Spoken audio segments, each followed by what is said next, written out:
Welcome to Open Minds, Open Mic, the place to be on a Friday night. We have a very special delight for you, a surprise. We were expecting Zamkanto, but instead we got Marianne Tefft filling in. And this has been a while coming. I'm just so excited for this feature tonight. It's gonna be beautiful.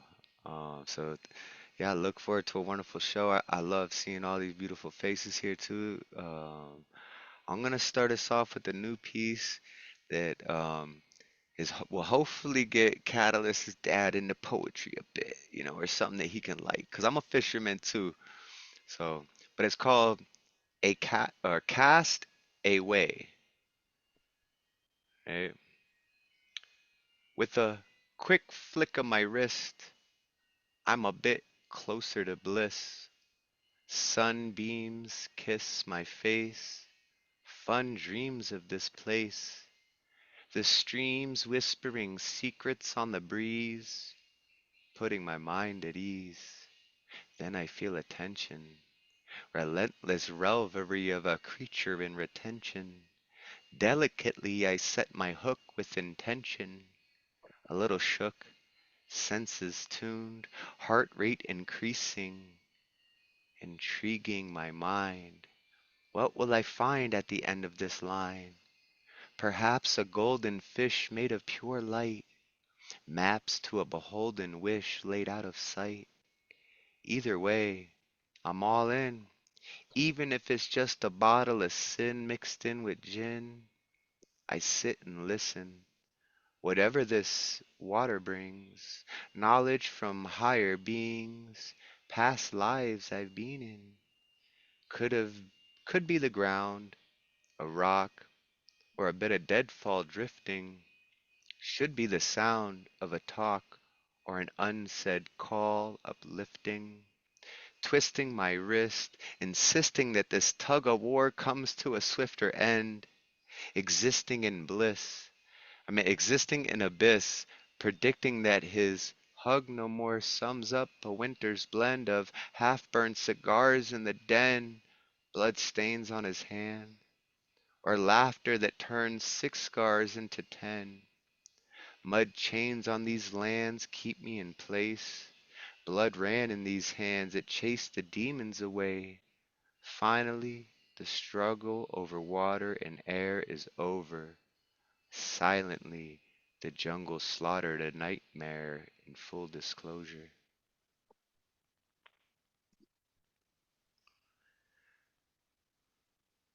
Was it alright? What was some Strong feedback? ending. I don't know what you want. That was great, dude. I don't know like what I criticism agree. you want. I Yeah, I don't know what agree. I criticism you're agree. looking for. It's there then? You're Yeah, it's Yeah. getting there, both I like the think. Yes. imagery Yes. and the lyrics as well. Yeah. Alright, well, that's why I asked, That right? was on point. That was on point. Well, if you guys enjoyed, I think I'll go ahead and we'll stamp that one in as a keeper. Word. Awesome, excellent. So yeah, we have a wonderful show lined up for you guys tonight. I'm gonna go ahead and post the list that we have so far. Um, we've got Maddie, Principe, Lantern, Dre, Magus, and then we got the Marianne Tefft feature, and then after that we have Teresa, Cozzy, and Hayes, and I'm sure people will trickle in throughout the night as they do, hopefully before the feature. That's why I like to put the 5 open mics and kill as much time as we can so nobody misses out on the magic that you are sure to bless us with. So, Mm. yeah, with that being said, let's keep the show going.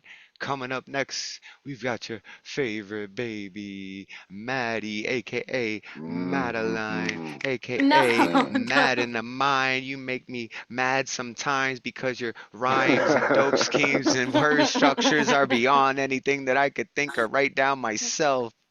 Thank you for blessing this mic. You feel the Go song with ahead. Go joy and love. ahead. Go ahead.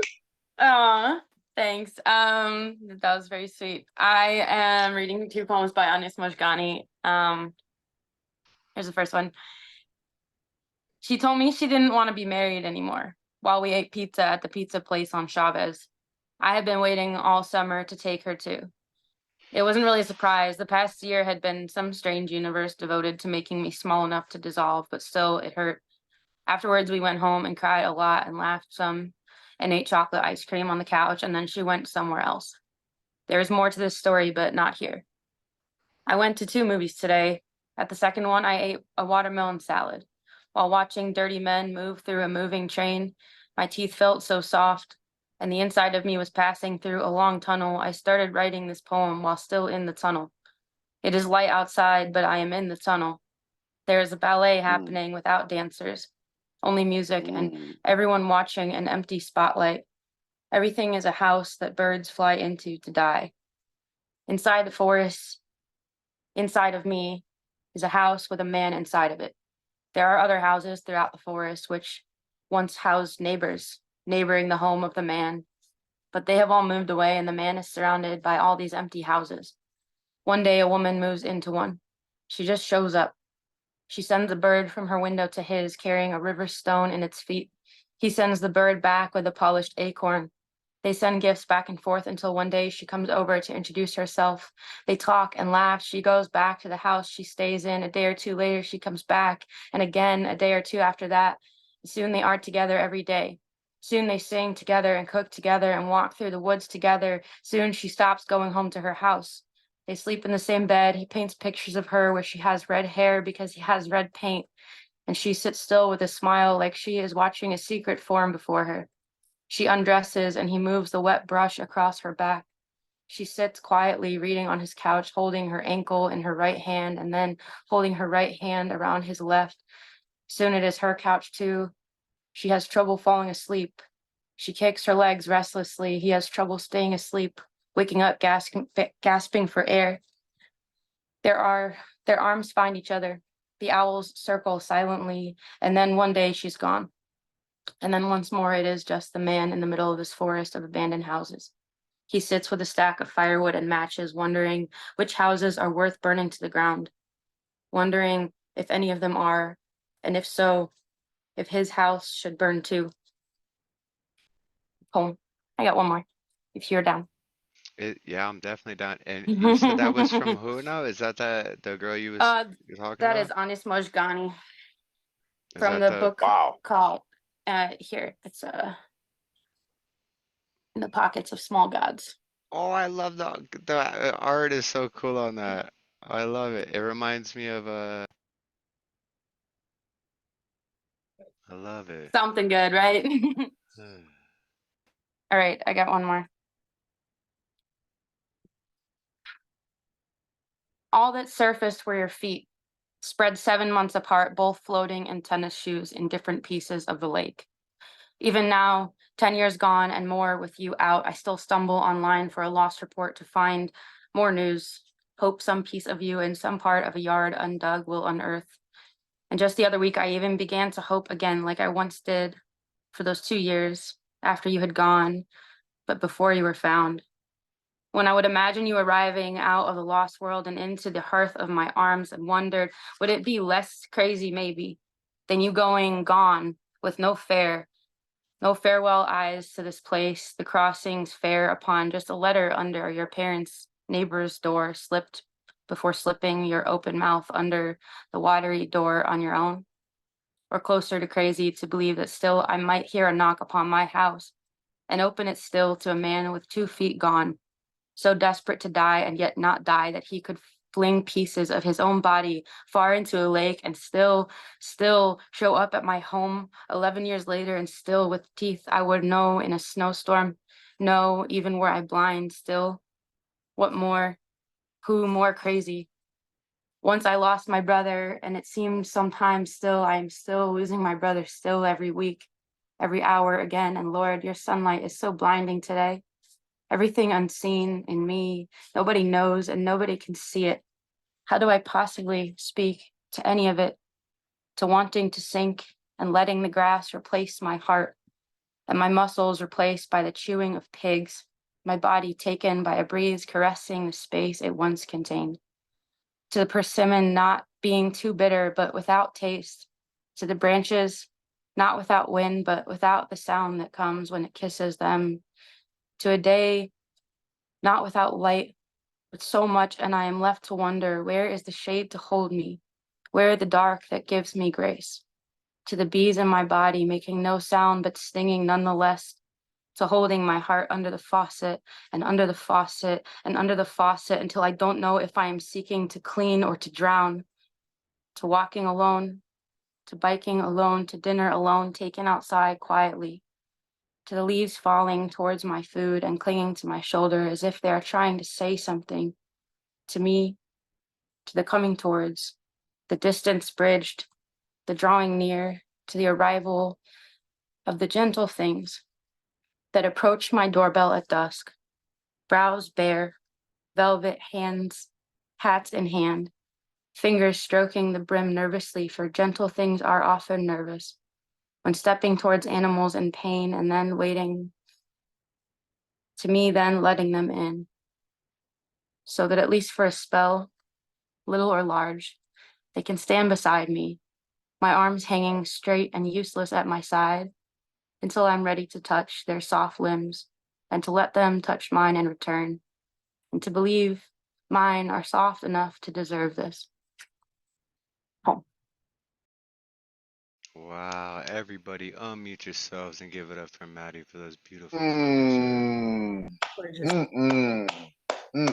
Yeah, Love you well all. done. Oh, thank you for letting me read them, and that you love you, love you, love you. Yeah, Phenomenal reads, both of them. Wow, wow, I'm still amazing, excited because Maddie says, I'm amazing. gonna do all covers until I write a poem that I feel is book worthy. And I'm like, have you not heard your poetry until now? What? I Like, yeah, I'm like, know. what is book worthy for What you? Like, are That so you ain't our talking me. minds about? are gonna be That's blown. honest Moshgani, man. That's not No, I me. know that, but I'm saying like, well, you're doing the covers until Aw, you write a piece that you feel is book you're just worthy. hyping And when me. I heard Thanks. that, I was just like I've heard you in the like if none of that's book Aw, worthy, like I want to see the magic that's gonna thank hit you. that paper Wow. when you feel like okay, this is book worthy, like Thank you. because you're just You are your own incredible. worst critic. You are your own Yeah, worst well, we all critic. are, right? You know. Yeah, yes, yes, definitely, That's why I definitely. asked you guys. I want No. feedback on this poem, and you guys are like, "Oh, it's perfect. Like, don't change it." Yeah. You know, True. it's that self-doubt, right? But Of course. Oh yeah. I see the radiant light in all of your souls, and I just love every absolutely bit of all of it. And coming Word. up next, we have someone who's really near and dear to my heart, who's been here pretty much since the beginning of Open Minds. Um, we have him featuring next 7 weeks from now, so you guys gotta wait 7 weeks. But you know, Principe, I've watched you grow as a poet. Um, your speech therapy, like everything's like you are blossoming into this most beautiful creation and creator, and I'm so glad that you chose to be part of this family, man. Like, yeah. And so if you could bless us with some words, I greatly appreciate it. Thank you. I will be reading 2 poems tonight.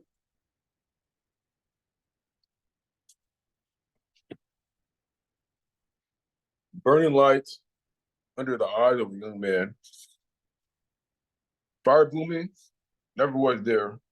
It was bare at the rind of a bald head. I was carefree. I was the sun in my mother's life.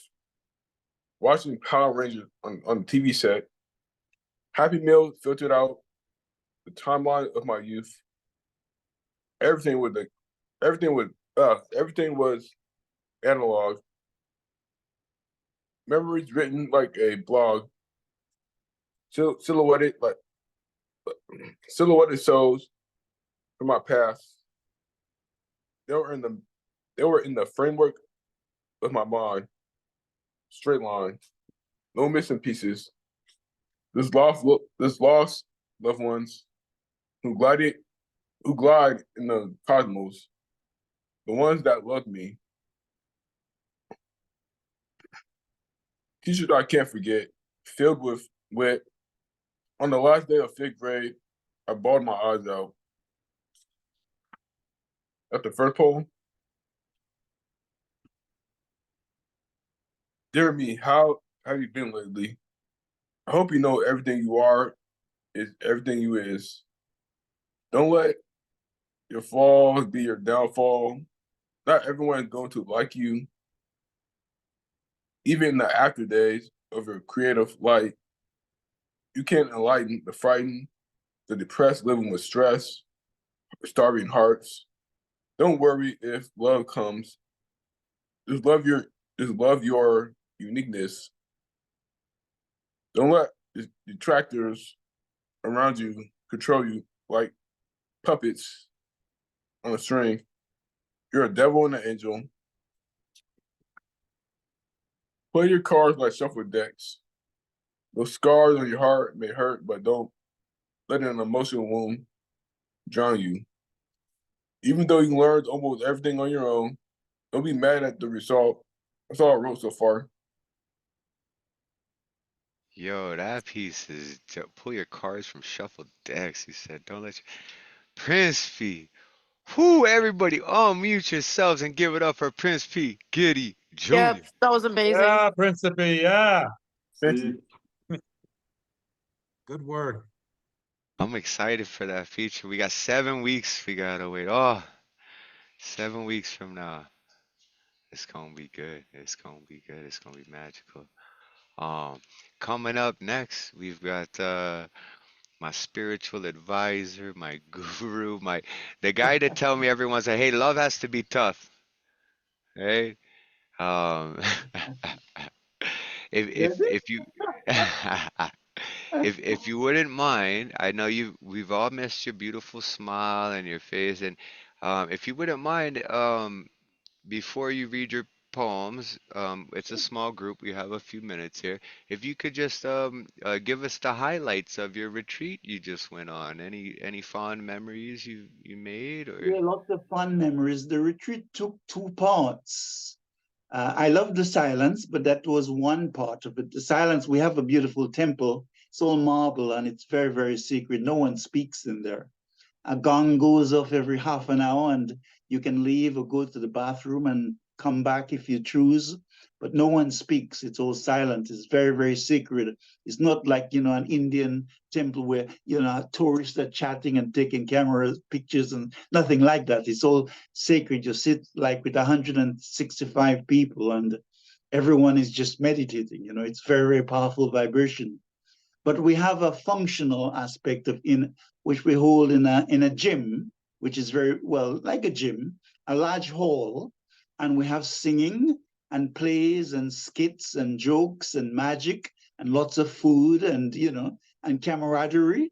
So we have lots of devotional singing for 20 minutes, then we meditate for an hour, then we break up for lunch, which takes about an hour and 15 minutes. And the rest of the night until just before midnight is singing and musical and vocal, instrumental, and plays and skits and videos and questions and answers. And outside there are people selling some spiritual books and T-shirts and things like that as well. That happens too. So a whole spiel, but you meet brothers and sisters internationally. So Canadians, Americans, Germans, Swiss, all Dutch, whichever, with about 400 people from many countries, many of whom I know because I've been with them 41 years. So it's nice to see brothers and sisters.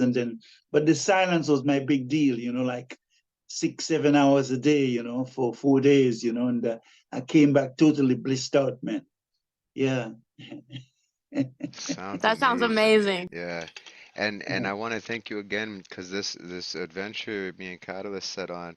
I want to thank Yeah, I everyone was here praying for actually. people too, you pray for people, Yeah, in and your I meditation. felt it, and it wasn't even just for us. Like there was a truck that rolled over going down one Yeah. of the mountain passes in front of us, and I'm ready to jump out and start saving lives, right? And they were all standing there saying we're fine, and they Yeah, well, we rolled like pray for the six good of the times world, down the. Yeah, and I We said pray I that was. Magus would have a respite from the ex-president. Yeah. Hey, it's Yeah, that work, Magus. and I believe in the power of prayer and intention, like I think Marianne was never really one for that, but then you know, just what we've done through the community for healing Julia, I think that it Well, really, she's flown during her challenges. She's done so much more during her challenges. It appears yeah, like that to me. I know she's there and probably listening. I was very proud of Marianne. Of course, the circumstances are, were dire, but she's shown through it. mhm. And I love that us as a community came together to really be there. Indeed, I'm happy You your know, daughter is back with you, Marianne. That's the last I heard. And bless you, bless you, bless you. All gratitude to the Supreme. Jai Indeed. Marianne, Jai Marianne's daughter, Jai Lord. Thank you, Lantern. Thank you, everyone. Indeed. so Lantern, now can you bless us with some words? Oh, I almost forgotten. It's poetry time. Actually, I have a fitting poem tonight. I hadn't planned it. It's called A Glimpse into the Beauty of Meaning. That has a daughter in it, so Marianne might like it. I took the bouquet of flowers from the florist, carefully tied with ribbons, and smiled endearingly. My heart blended into the cutest innocence, tenderness, and affection of my gorgeously charming daughter. She loves roses, and I, tulips. But her grateful gaze admired the lushness of the additional orchids, fuchsias, lavenders, and hyacinths, as well as foliage and branches. They expressed harmony, and I could feel the spirit, even as my princess's joy exceeded expectations. She, hugging me intensely, kissing my cheeks to display her soul's gratitude. Rainbows are like flowers too, for they speak of wonder, of oneness in diversity, of tranquility and spectacle, of light. Indigo kisses the vast blue heavens, even as crimson dances in sunsets, and all in unison merges with the crest of horizons. My daughter knew, as I did, as the flowers, of the rose's selfless sacrifice, even as lavenders held sweet-scented conversations with the purple hyacinths. They know that each one is unique, has its own story to tell, an exquisite symphony to the eternal orchestra of love. I recall my grandfather's garden of flowers, a tapestry of marigolds, daisies, lilies, and more, waltzing in the breath of breaths, all tap dancing on my soul like the strings of a violin, reaching out in concerto to my own inner sonata, covered in supernal excellence. Today I'm with my daughter, it's her birthday, and we hug, our souls singing of the glory of life and the harmony of creation. Like delicate flowers in stately grace, like the rainbow, like my beautiful darling, love is not concerned with our darkness, but our light. Beauty is not reserved for the elite, but is already present within and in all creation. Sometimes I see her easily, but again, she often hides in adversity to shape me into a candle of her holiness. My longing once flowered like peony blossoms, like the perennials of spring. Then I felt her in bud songs, in the naivety of children's laughter, the crafted expertise of a porter's handbook, of a porter's handiwork. I am a lover of beauty, for a hidden grace becomes my sanctuary in which I feel truly blessed by an unspoken silence.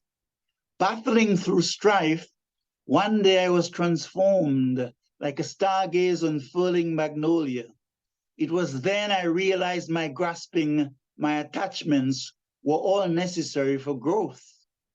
My heart became fragments like the shell of an egg, only to be molded by love's alchemy into a most beautiful vase. Oh, sweet, sweetest, sweetest souls, don't rush. Grow at love's pace. Can you not see that the dark cocoon has now become a most beautiful butterfly? The tortoise never hurries, so she lives 100 years. Be proud of your vessel as she's proud of her shell. You're a mirror of love's light, have something unique to offer to the world, like the strings of a violin, the opulence of a Taj Mahal.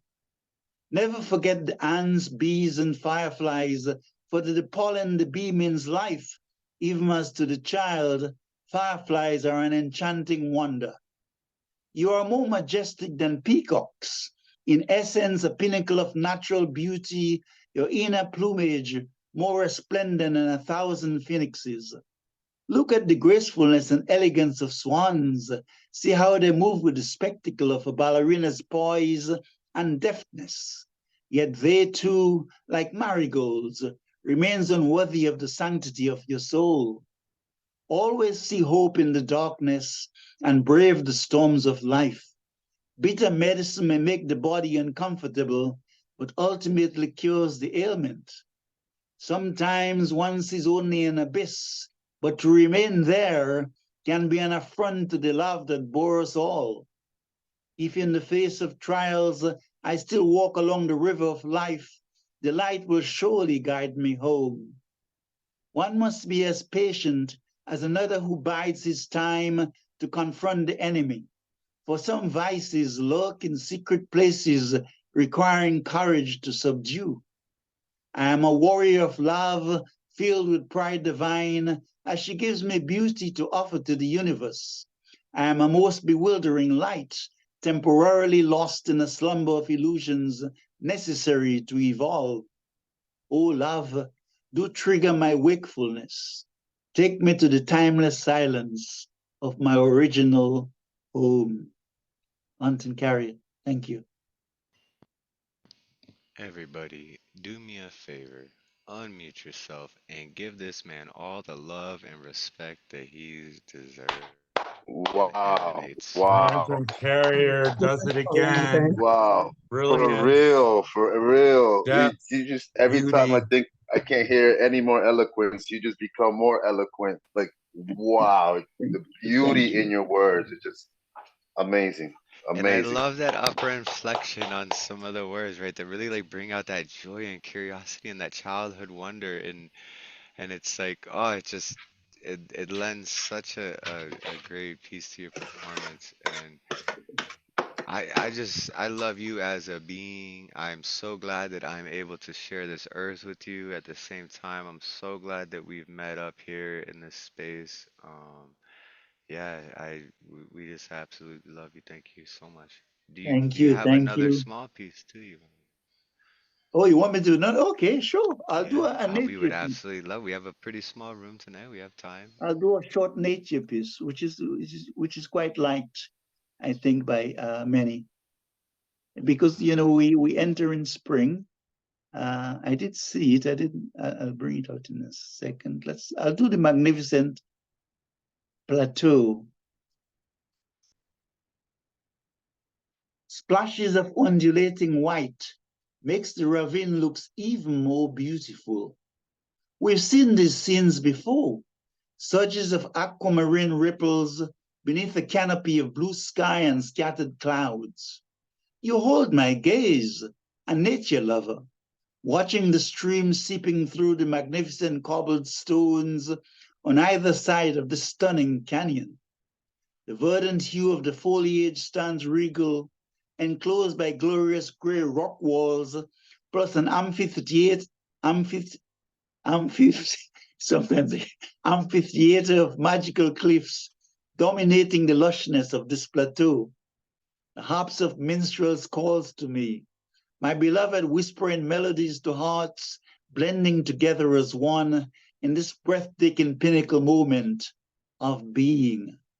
I gaze upwards, my soul spilling gratitude for this bewildering light of creation. Hunt and carry. Thank you. Wow. Everybody, unmute yourself and give it up for Lantern Carrier. Yeah. Yeah. Beautiful. Yeah. Thank you. Yeah. Thank you so much. Yeah. Thank you. Yes. Thank you. We missed you. We know that you got to do those spiritual retreats because you're helping keep the world together in somewhat, decent Indeed. fashion, right? And so we need people like you out there doing that. But I'm a little selfish and I missed you, so I'm so glad to see your smile and hear your voice and hear your wonderful poetry. Thank you. Thank you. We appreciate you being here tonight. But yeah, we're gonna keep this thing rolling because we have two more performers and then our feature, Marianne Tefft. So coming up next, we've got the host of Saturday's Slam Jam. We're on a bit of hiatus, but I think we're getting ready to relaunch it. And while I'm talking about shows that we're doing, I also want to promote this Sunday. What is that? The 3/17. Yeah, I know math. Um, March 17th is going to be the premiere of Rainbow Verses featuring Ma Dukes with a guest panel, and it's going to be a multi-tiered show, right? So at the beginning of the show, like we've already put out the flyers with the writing prompt because we wanted it to be a table talk about issues in the LGBT community, right? And then from that, we would come up with a writing prompt and then share some open mic. But instead of, wasting 20, 30 minutes where everyone's writing, we released the first writing prompt. So on Sunday, everybody has a writing prompt. Allies are welcome. It's not just for the LGBTQ plus community. It's where, it's open minds, right? So everyone's welcome. And the theme is, what does community mean to you? And I think that's a wonderful writing prompt to start with. So, like I said, there'll be Maduk's hosting with some guest panelists. We'll do a table discussion and then come up with a writing prompt for the next following week, right? And then do an open mic section where we read from the previous week's prompt, and we provided the first one. So I'm really excited about this. It's been kind of delayed and pushed off because our moving and doing all this, but like I'm really excited for this show. Madux is just wonderful, and I love to be able to provide a space for this show because I think it's gonna be great. So yeah, I really encourage all of you guys to come show up on Sunday to see what the next little bit of magic we got working of, right? Um, yeah, so with that being said, though, we're gonna continue on the show. Coming up next, like I said, Dre, you gotta fill me in a little bit too. I know you're on the back, but I know you're ready to jump back in this. And the Slam Jam was one of my favorite shows because just yeah, like the few weeks that we did, it was like I learned more and know the first episode, I learned more about poetry and delivery and like slam poetry and all that I did in the last 2 years. So like it's a very important show. We do a guest coach each week. We have a special guest coach, and it's you get your slam pieces out, and then you can get some coaching on it. And we're not there to prove anything. We're there to improve. So there's no judging, no prizes. It's just there to, as a community come together. Hey, I've been thinking about this as a slam piece, and they spit it. And then we have amazing coaches and guest coaches that come and say, hey, if you kind of pause right here and then be loud here, like, to really work out the bits and all that, right? So, Dre, yeah, if you can fill us in when you're ready to start rocking with that, we're ready, and we would love for you to bless us with some words, brother. Thank you, everybody. How's everybody doing? So far, this show's been pretty amazing. Now going back to what Tom was saying about the Slam Jam. Um, Pretty much I would reiterate exactly what he just said. Currently on hiatus, but it is a show typically on Saturdays that it has a structure of an open mic, but it's slam style. So you have like the 3 minute limit, and just trying to like bash out what you can within those 3 minutes. Where instead of getting judged as you would in a slam, you are being given feedback, which you don't get at a slam or at an open mic typically, like in person. So this is like a unique experience. I encourage anyone to show up. I'm not trying to give myself like, the rub here, but it No, would be straight pretty up, dude. dope. It's one of my favorite shows, man. Like it's even just hearing other people slam pieces and then hearing the coaching from that, like you learn from that even. So it's all around just such an amazing idea for a show. And like, we're on hiatus, but it's gonna be coming back soon, so stay tuned for that. So yeah, Dre, if you could bless us with some words, I'd appreciate it, brother. I Oh had yeah. fun. I had fun in that slam jam too, yo. Right, Kazi? It Yeah, was it was I dope, learned. man. I also Yeah, learned, and Catalyst too. I've Like never been to slam myself. we had the guest coaches So, that we invited to guest coach were like CP Mays we had for the first episode. And he's like, hmm I learned stuff. Like I came here to coach you guys, and like hmm I walked away learning. So Yep. it's like Yep. it's something different, man. It's something very special. And Dre, again, like thank you so much for for doing it. And I know we're on a bit of hiatus, but hey, it's gonna be back. And so look hmm forward for that. The hmm flyers will be launched as soon as we get a certain date, and yeah, look forward for that. Yeah, I'll keep y'all updated with that.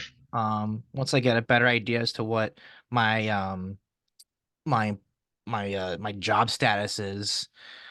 Pretty much sitting in the waiting room right now, waiting on my background check, which should be fine. So anyway, I got two poems for y'all.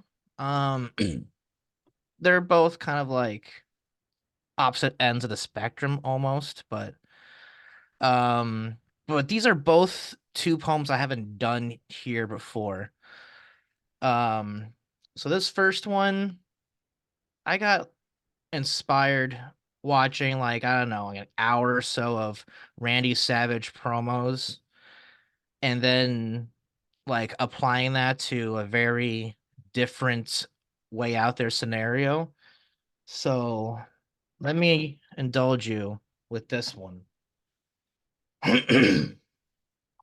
A lot of people out there are calling me hardcore.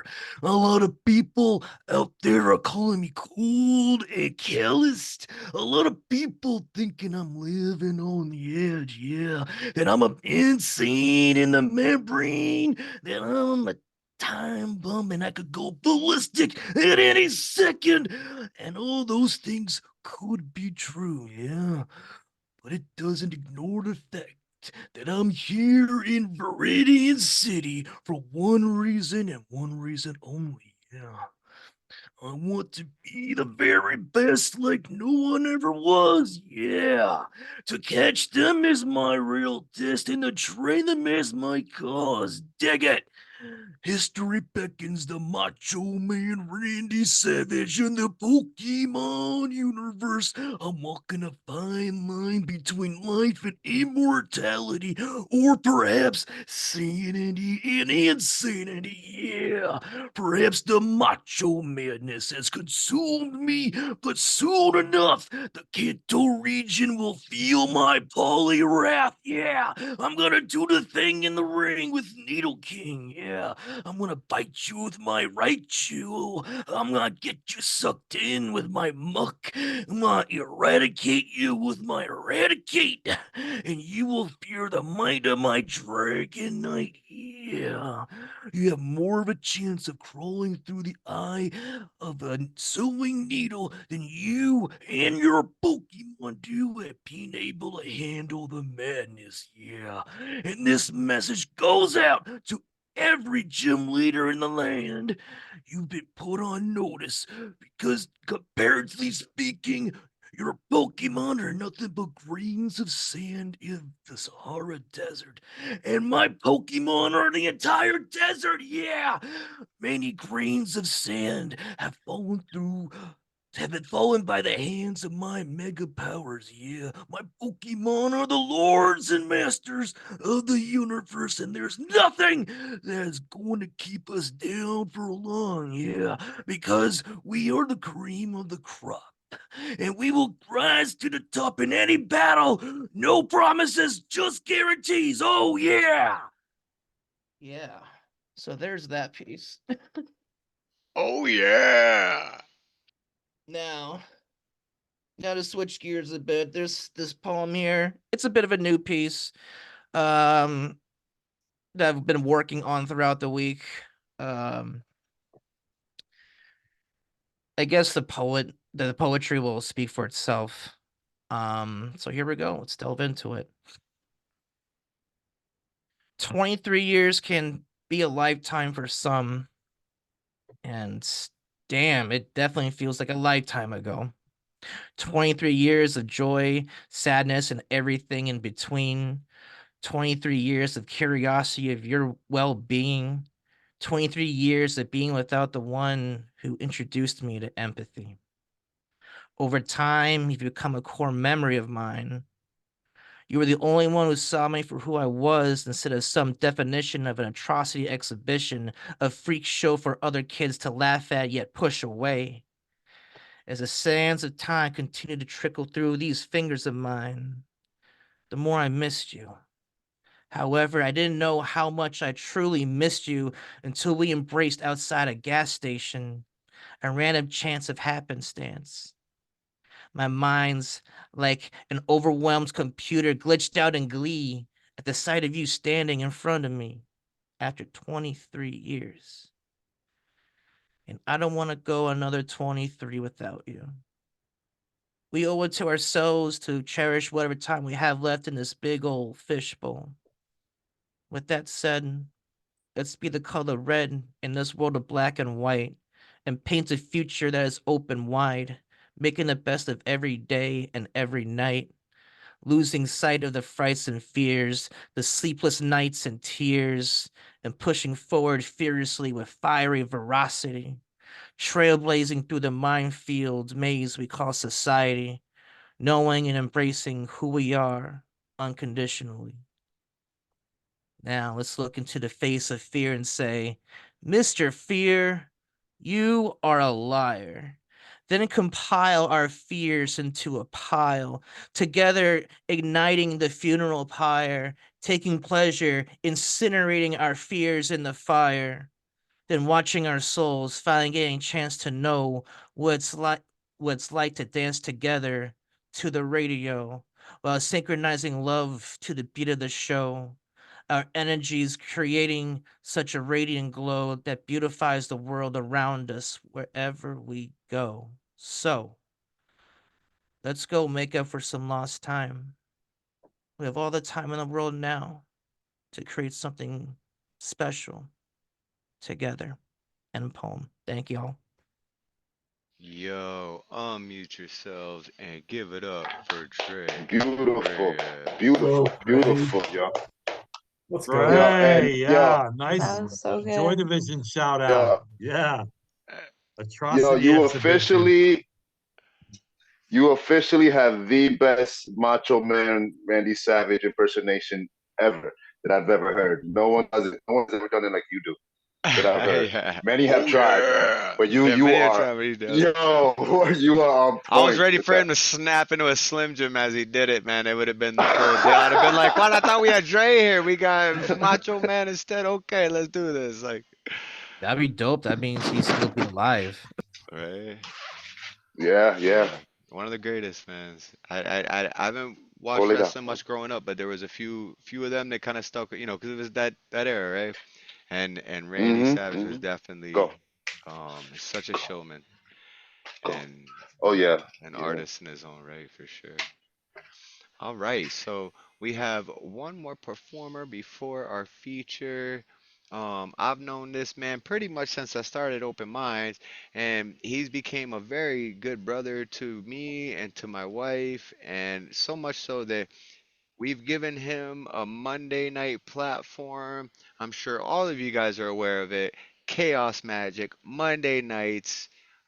Make sure you guys are there because it's just so cool. And I found too, after you did that with the do a cover and then one of your originals, we get twice the poets for the price of one.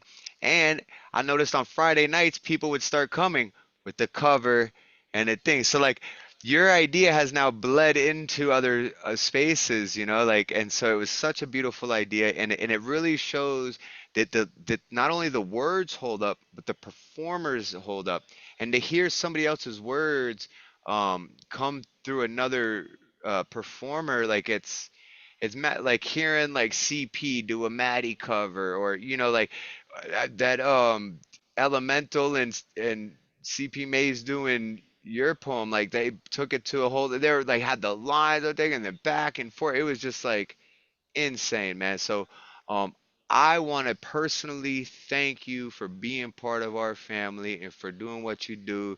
And I'm so glad that you're in that new place. You just look healthier and happier and just, yeah. So if you want to do a quick shout out for Chaos Magic and then read us some poetry, I would really appreciate that, brother. Will do, Thomas. Love you, brother. Love you, Catalyst. Thank you for this space. Hello, beloved poets. Greetings. I am the Magus. I am the co-host along with Catalyst of Chaos Magic, Monday nights at 8 p.m. Eastern Time. Uh, it is the same Zoom number as this Zoom. So if you are here, you are always on time with the Zoom ID. I have two pieces for you tonight. One is an original, and guess what? One is a cover. So I'm going to do my original first. This is called Into the Lion's Den. I find myself fighting again. My weapons are paper and pen. I'm a lion come out of my den. I'm who, what, where, why, and when, defying their prophecies with contrary philosophies. I got the best tactics. You best get back, bitch. So spare me the drama. I smoke blunt force trauma of Well, I I got fucked that up. muted. I went to, someone joined the waiting room and I went to accept them and they left the waiting room and when I clicked it muted you. So if you could just go back a few, that was my bad, guys. I went to accept someone into the room and I clicked mute on Vegas as he was reading. Um, just go back like two lines or so. We Start caught at it the quick. Okay. beginning. Or fuck it, start over from the beginning 'cause we want that intensity. Yeah, start from the beginning. We want that. It's got to build into the crescendo, right? Okay. I find myself fighting again. My weapons are paper and pen. I'm a lion come out of my den. I'm who, what, where, why, and when, defying their prophecies with contrary philosophies. I got the best tactics. You'd best get back, bitch. So spare me the drama. I smoke blunt force trauma. Avoid the death spiral. As worldwide I go viral. My thoughts so rewarding. Ain't no waterboarding the truth out of me. I spit it for free. And my cover piece tonight, ladies and gentlemen, is by the beloved Marianne Tefft. This is called Storytellers. You did not ask for the shoulders of the elephant to bear the weight of pitiless centuries.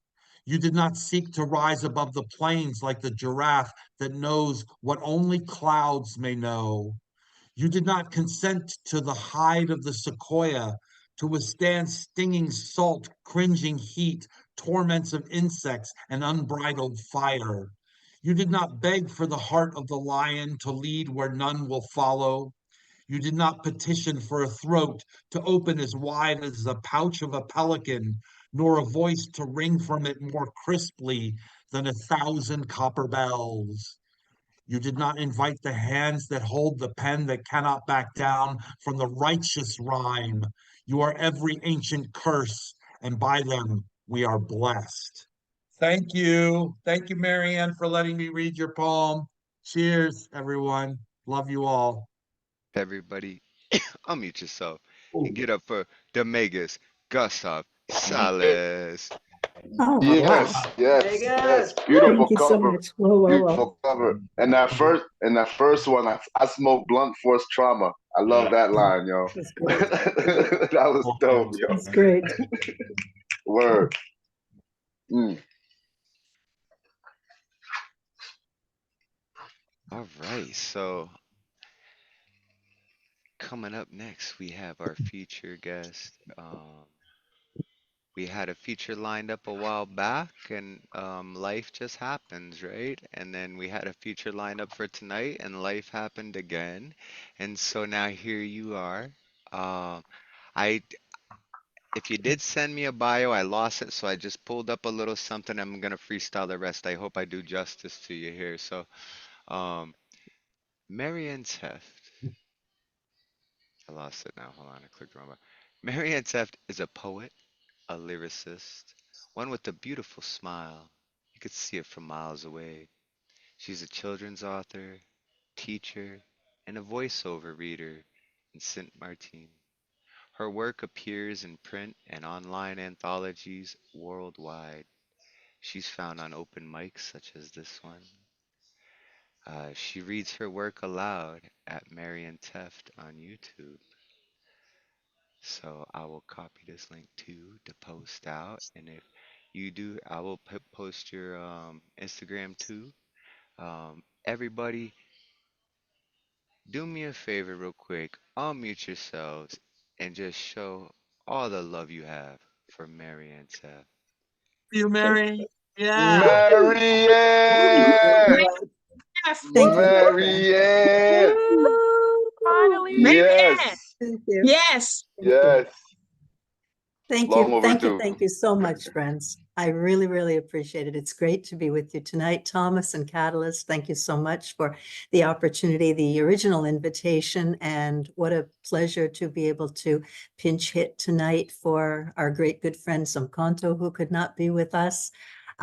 Thank you to the Magus for sharing storytellers with all of you. That's a piece that I do love to finish with, and I'm so glad that Magus began our evening that way. And I'd like to also thank Lantern Carrier for starting off our evening with daughters and birthdays, because I would like to share one of my very favorite pieces of Zoncontos. You may be familiar with Your Father Said I Should Write You a Poem with Feathers in Mind, meant to be stitched together by time into the most beautiful bird the forest could ever find.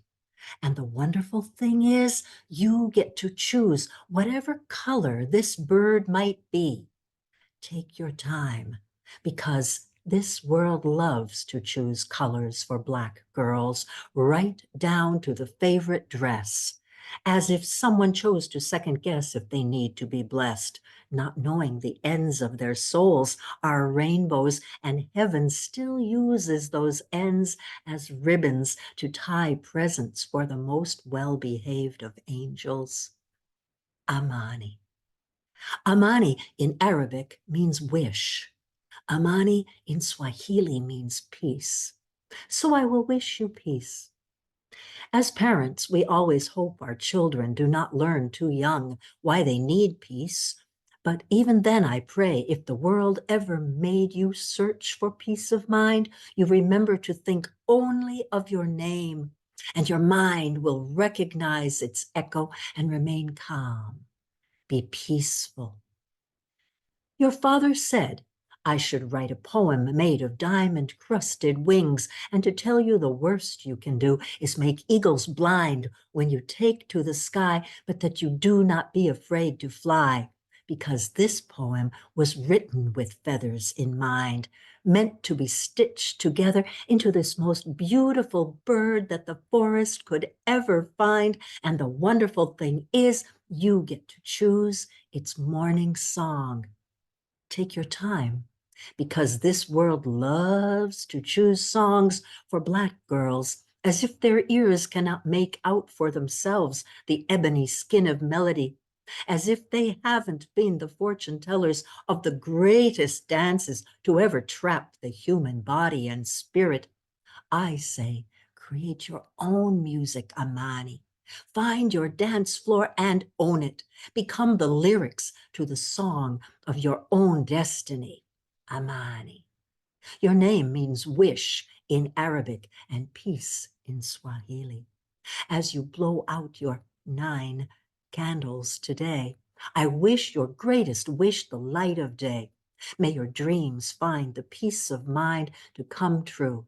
May you shine so bright that light accidentally flows into the world around you, brightening your day.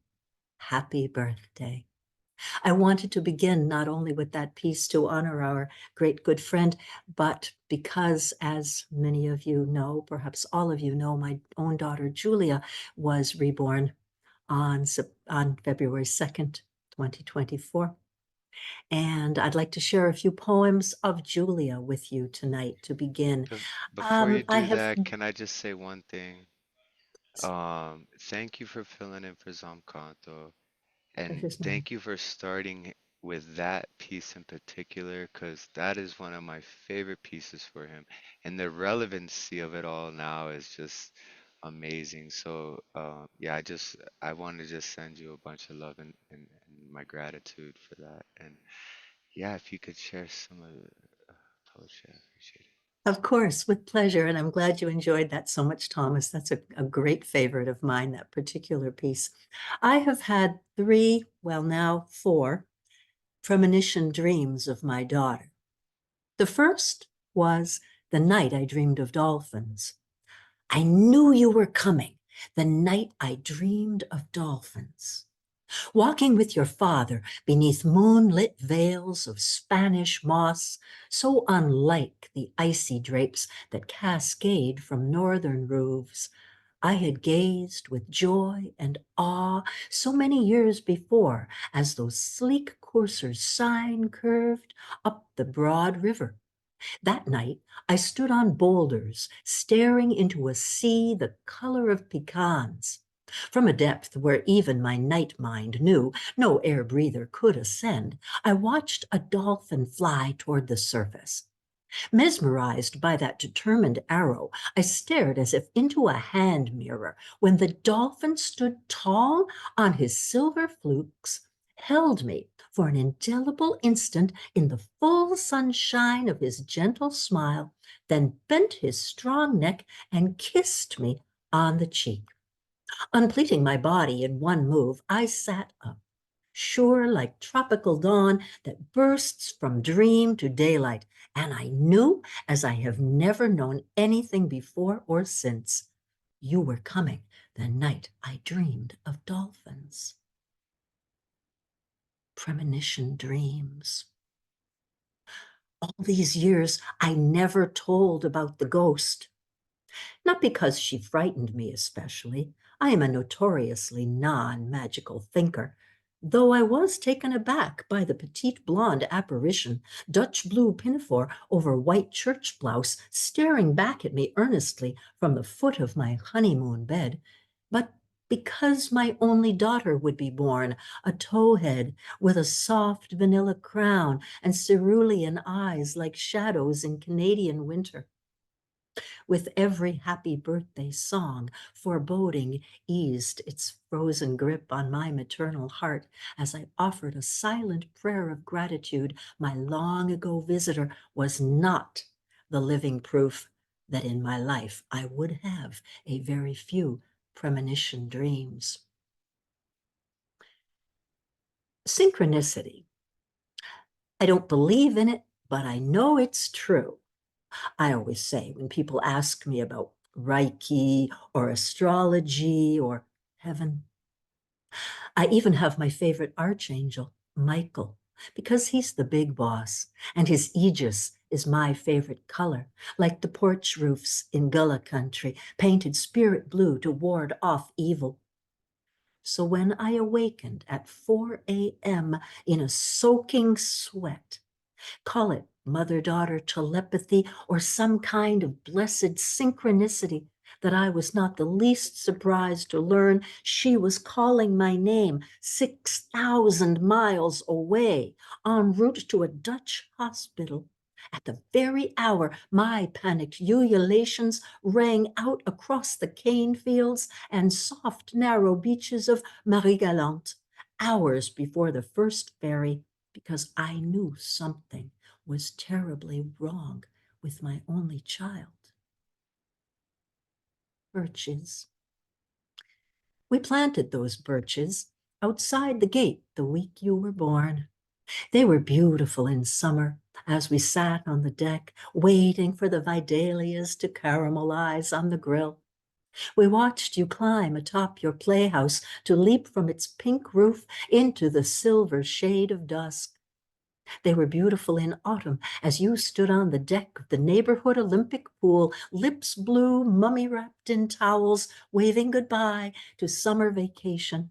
And they were beautiful in winter as our breath billowed against the French doors in the backyard. You tapped your little fists along the hoary glass to make dimpled footprints on the panes.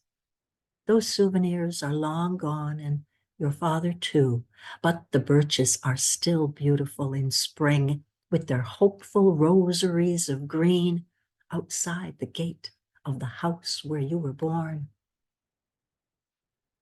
To my child before I go, from the day you soared above our ancient stones with your dreams for a crown and butterflies to lift your wings, I have known we would never walk these carpets of grass and thorns just the same way again. With every full moon night, that clear, cold light split my mind. Now my hour nears, but still I say it has not broken my heart. Through the years you longed to look deep beyond the mist, yet never plunge into those smoking falls. I felt my eyes soften as I listened to your hopeful voice speak its certainty. As my greater years filled in the wistful cadence, for a mother always knows the timbre and rhythm of one who springs from her body. I am grateful I could give you as birthright the hearts of our ancestors, for I know we shall meet again in a place where you are yet unwelcome, and I will visit you with every rising sun, every kind touch of breeze, and compliment shared with your beloved. For only the shell returns to the sea, and green leaves return to dust the red earth. My love for you remains. Recently, as some of you may know, I moved from my home in St. Martin, where I spent 20 years, back to the city of Toronto. And I happened to be sitting having a coffee on Dundas Street West when I looked out at a shop called Storm Horse Tattoo. And I was unfamiliar with that phrase. I quickly looked it up and I said, "That's my daughter." Storm Horse. I unburied my chin from my mother's neck and turned my face to the snow for the first time at only 3 days old. Even before my father slowed the revolving door that we could bundle into the moving wedge, I yearned for raspberry cheeks, frosted lashes fluttering like impatient nestlings in the stiff December breeze. Through the years, I have come to cherish the palette of a winter's night, silver, argent, gunmetal gray, and the monochromatic calm of full moon shine. As I walk a midnight path ablaze in the river of heaven, amid the squalls and torrents of autumn and spring, I am the storm horse who flees the sheltering roof, daring the elements, yet sure-footed, certain that I will outpace every lightning bolt, if only I can slip my harness and turn to face the gale. More recently, I wrote this poem within 24 hours of my arrival in Panama, where my daughter has been recovering from grievous injuries. Dead butterfly. On the bleach-scented tile of a near-vacant scooter shop where neither she nor I spoke the language, orange butterfly rolled to her left, with spotted wings, one atop the other, locked in the delicate stillness of prayer. As nature whispered, a page has turned. My inner voice could not look away, for I know a new chapter will surely open in her life and mine. Before the fresh start comes the pause, like the bulb that rests in winter earth, yet rears a sunlit cup in spring. Change is the constant season, and inner strength rises with the hopeful green. Please, I cannot resist the urge to comb my fingers through her hair, rub my palm across a stubbly lawn, to sift through a robin's nest filled with earth-toned memories, equal parts sand, blood, and L'Oreal, more Honey Thacker than Anna Scott. I stand and sway to the techno beat of life-giving machines, grateful to give her this simple gift. She rouses and murmurs, "Mama, you keep pulling my hair." I choose to think I hear her say, "Please," and I hold fast to each striated strand as her tendrils vine ever closer around my heart. And this piece, written this morning after a conversation with my daughter Julia about her favorite animal. You praise those who co-opt our good name to distinguish themselves from those they denigrate as sheep, only because you have forgotten what it is to move in this plane and beyond as wolves. You who take our canine descendants into your homes and even onto your laps no longer recall that you once shared the land with us, weaving wordlessly among the pines and yews beside clear lakes as we taught you to do. Like our proud brethren of the savannah and brilliant sistren of the sea, we run carefree and playful in the warm sight of our elders and take as our mission the sharing of our culture with our impressionable cubs. Yet, in your hour of need, when your hearts and minds are broken and your spirits turn to flee, we return you to the forest of dreams that we have shared since the time before time, to bring you back to the tree that flows with vital force. For there still is more of us in you and you in us than unconscious souls can know in this life. My daughter means a tremendous amount to me. What the? However, Those last lines there, like, holy shit, that was absolutely amazing. I'm sorry to interrupt, but I just had to. Whew. thank you. Thank you so much. Julia is the youngest member of our family of mostly women. I'm the eldest of 3 daughters. And I would share you now an acrostic poem written to complement an image, a photograph sent to me by my sister Michelle from the of Washington, Whidbey Island. She photographed her favorite animal, the raven, passing over my moon. Moon, said Raven, you are the ride or die, never the star, always the supporting player. Yet all eyes turn to you in love and extremity as you mirror the vast beauty, hope, and possibility that surround you with ever new expressions of healing and delight. I am born to break away, to fill the sky with ebony music, restless, powerful, and proud. My intelligence inspires warriors as they gird themselves for battle. But too soon I become the dark omen and a gathering of my kind, known as an unkindness. They do not know what I know. We are just the same, you and I, outsiders, outliers, otherworldly. You are everywhere with me. And this also for my sister Michelle when she moved from Alaska to the state of Washington.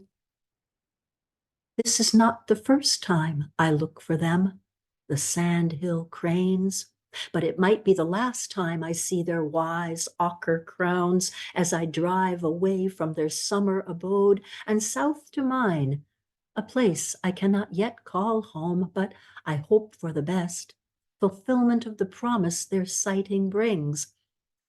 I have always found cranes on the horizon whenever I needed their generous wings in my sky, feathers torn and stained against forest pines, gray-green amulets from the east, symbols of long life and freedom, theirs and mine.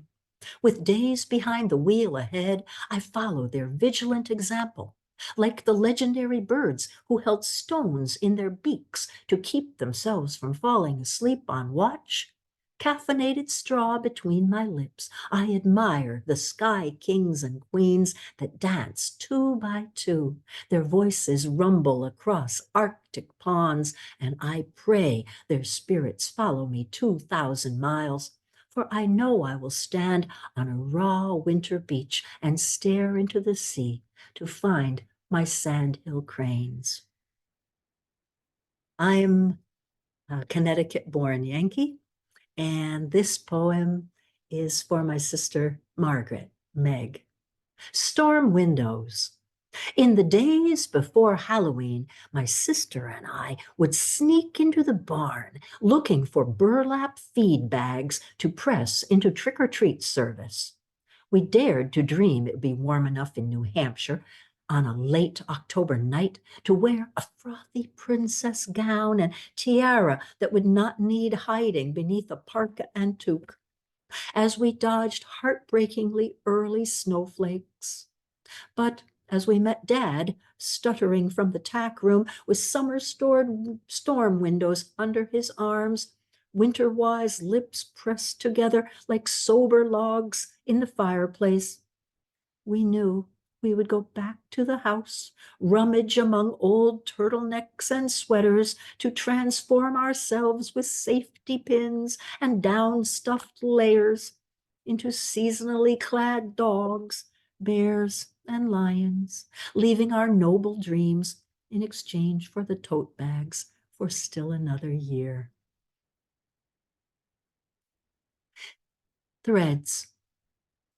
I maintain I did not know my mother. Not that I was adopted, nope, I'm her child, same sharp nose to burst a pop can, same wrinkles scored in the mitochondrial DNA. Our turkeys roast to similar perfection wrapped in tin foil, and my pie crusts float off their fluted dishes because I cut in the butter with my mother's light hand. But I am vegan and no longer bother with such occupations.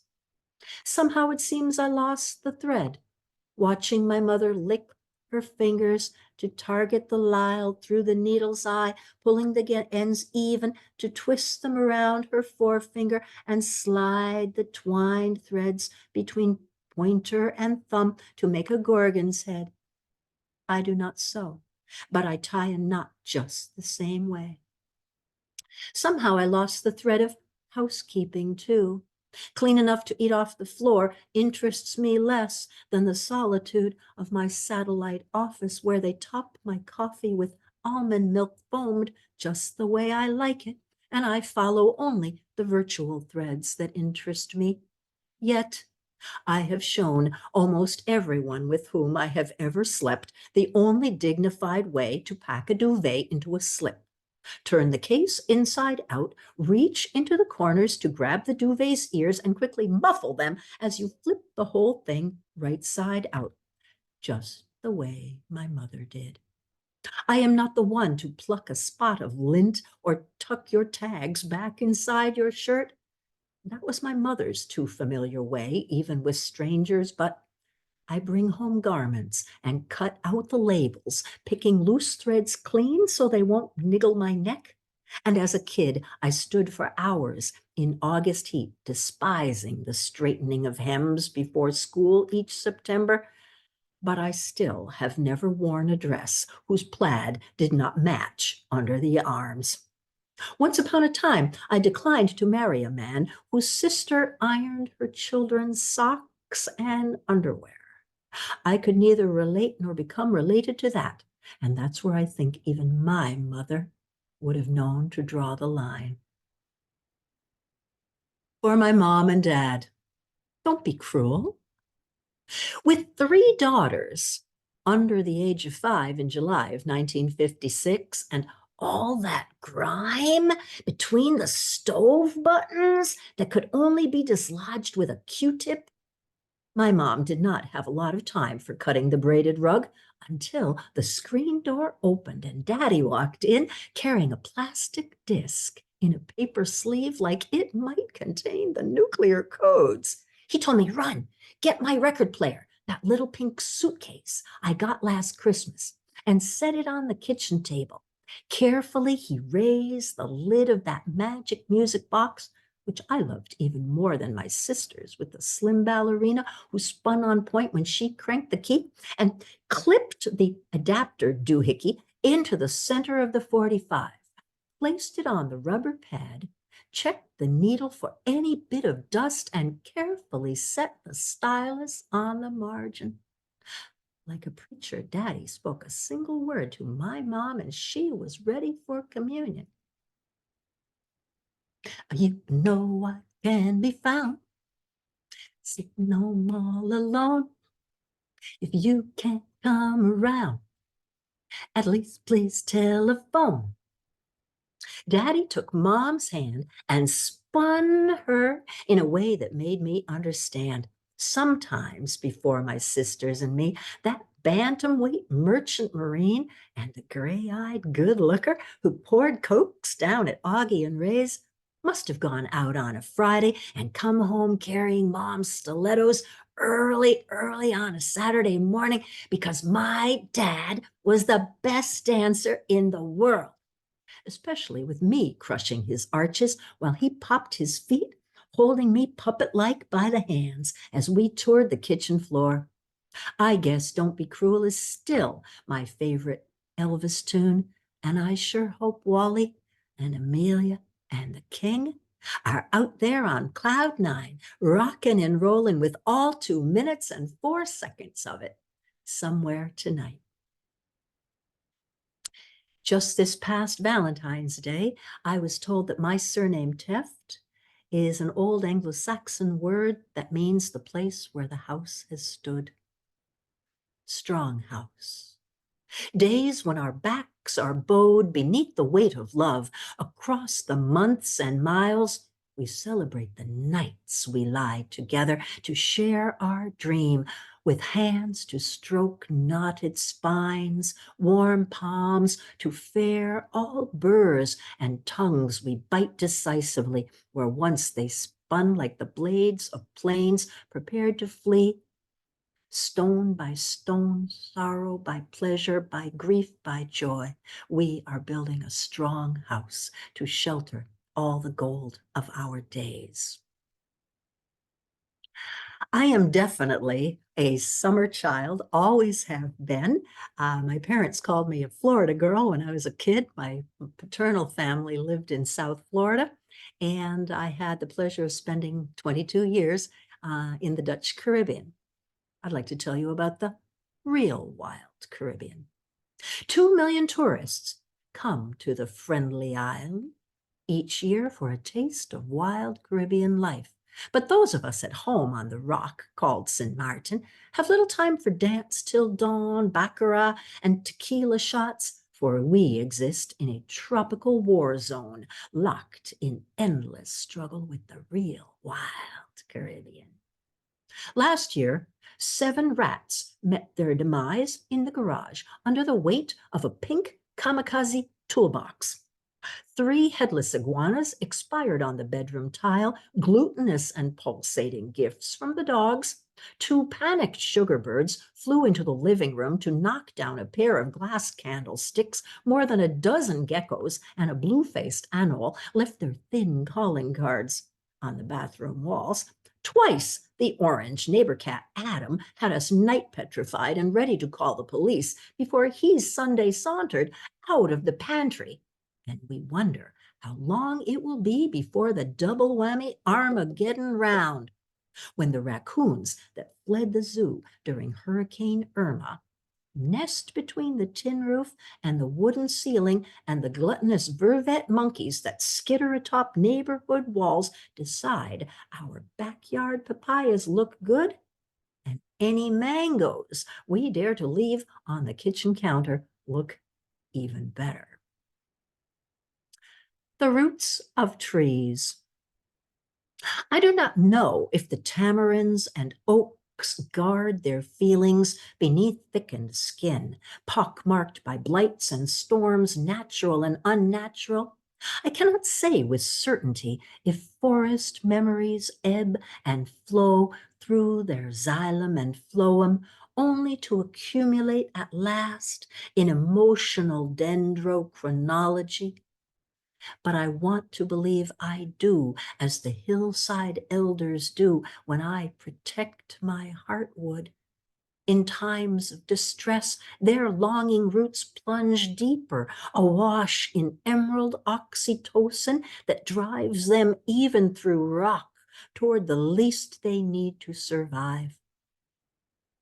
Like the gnarled giants, I have weathered loss of face and dignity and near loss of mind in my time, yet it comforts me to think love burrows on like the roots of trees. Osuna, legs outstretched, arms akimbo, Osuna strides through the village as she has from the dawn of time.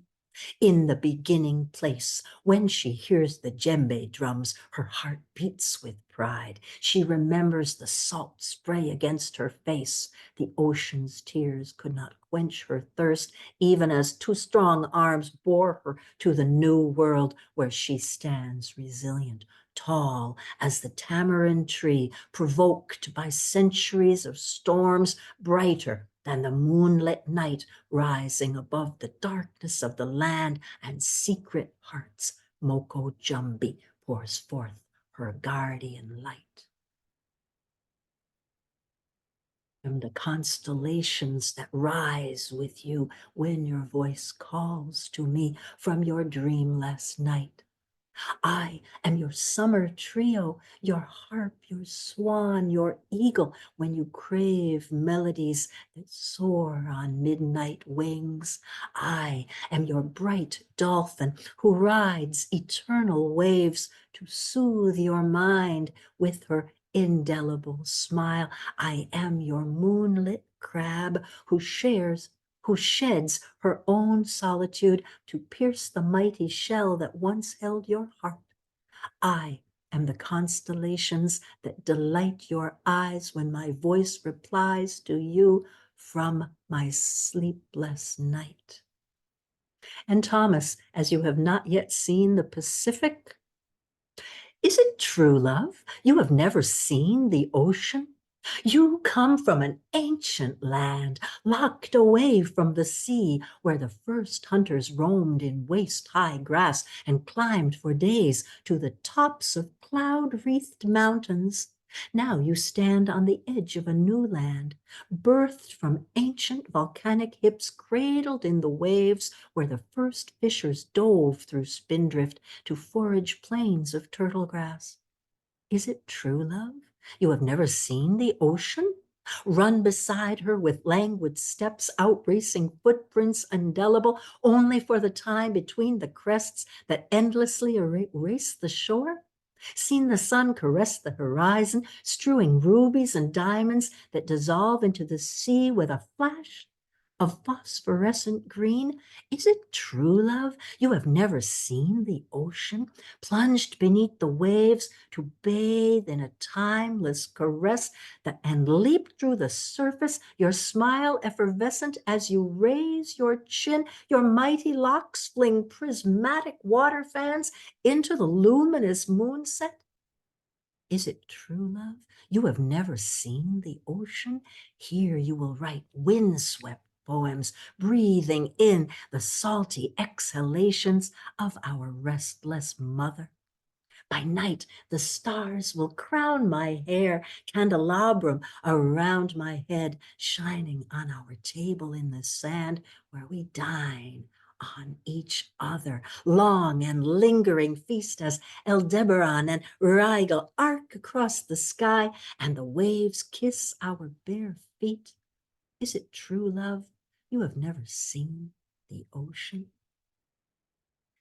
I'm grateful for the opportunity to have been able to put together two collections of poetry, Full Moon Fire, Spoken Songs of Love, and Moonchild, Poems for Moon Lovers. Cool white sheets. When I see you lying gentle on those cool white sheets, I'm jealous when I see the moonlight kiss your cheek. Want to leave my impression, footprints on your beach. Let me be your world. You'll be my ocean. Beverly Street. Your fingers brush the meridian from the curve of my breast to the arc of my hip. Chills swelter under the waxing buck moon. As you reach for the silver chain of the bedside lamp, with the minute gesture, we plunge into sultry waves of mauve half-light where we bask like seahorses, entwined for eternity in the afterflow of love. Dragon Moon. The card reader draws a devil, and a 3 of swords, but does not pause at this inauspicious pairing. Instead, he tells me to expect a gift in May. I wonder how I will know a new one among the old, for I am surrounded by bold and lively gifts. A daughter who still calls out, "Mommy," from the next room after a quarter century. Students who run through the door, reminding me and each other teamwork makes the dream work. A sister who rises in the Arctic cold to ask after my day because it brightens her own dark hours. Even the package of bittersweet you left on the stairs last Christmas was no capital G gift. As the Germans say, no poisonous memento before departure, for from its tarnished wrapping I lifted a voice that seldom grows hoarse and raise it again and again with sturdy fingers that thrive in exercise on the page. I cannot know what you took as your parting souvenir, but I know what I found. I cherish it among all the treasures of my life as I look back with gratitude and clear vision at our own star-crossed pairing and look ahead expectantly for the promise of that dragon moon. If you had told me it would ever hurt so much to say your name, like a voice inside me, crying rivers in the rain. If you had told me I would miss you like the ocean craves the shore, my shoes would still be lying there inside your kitchen door.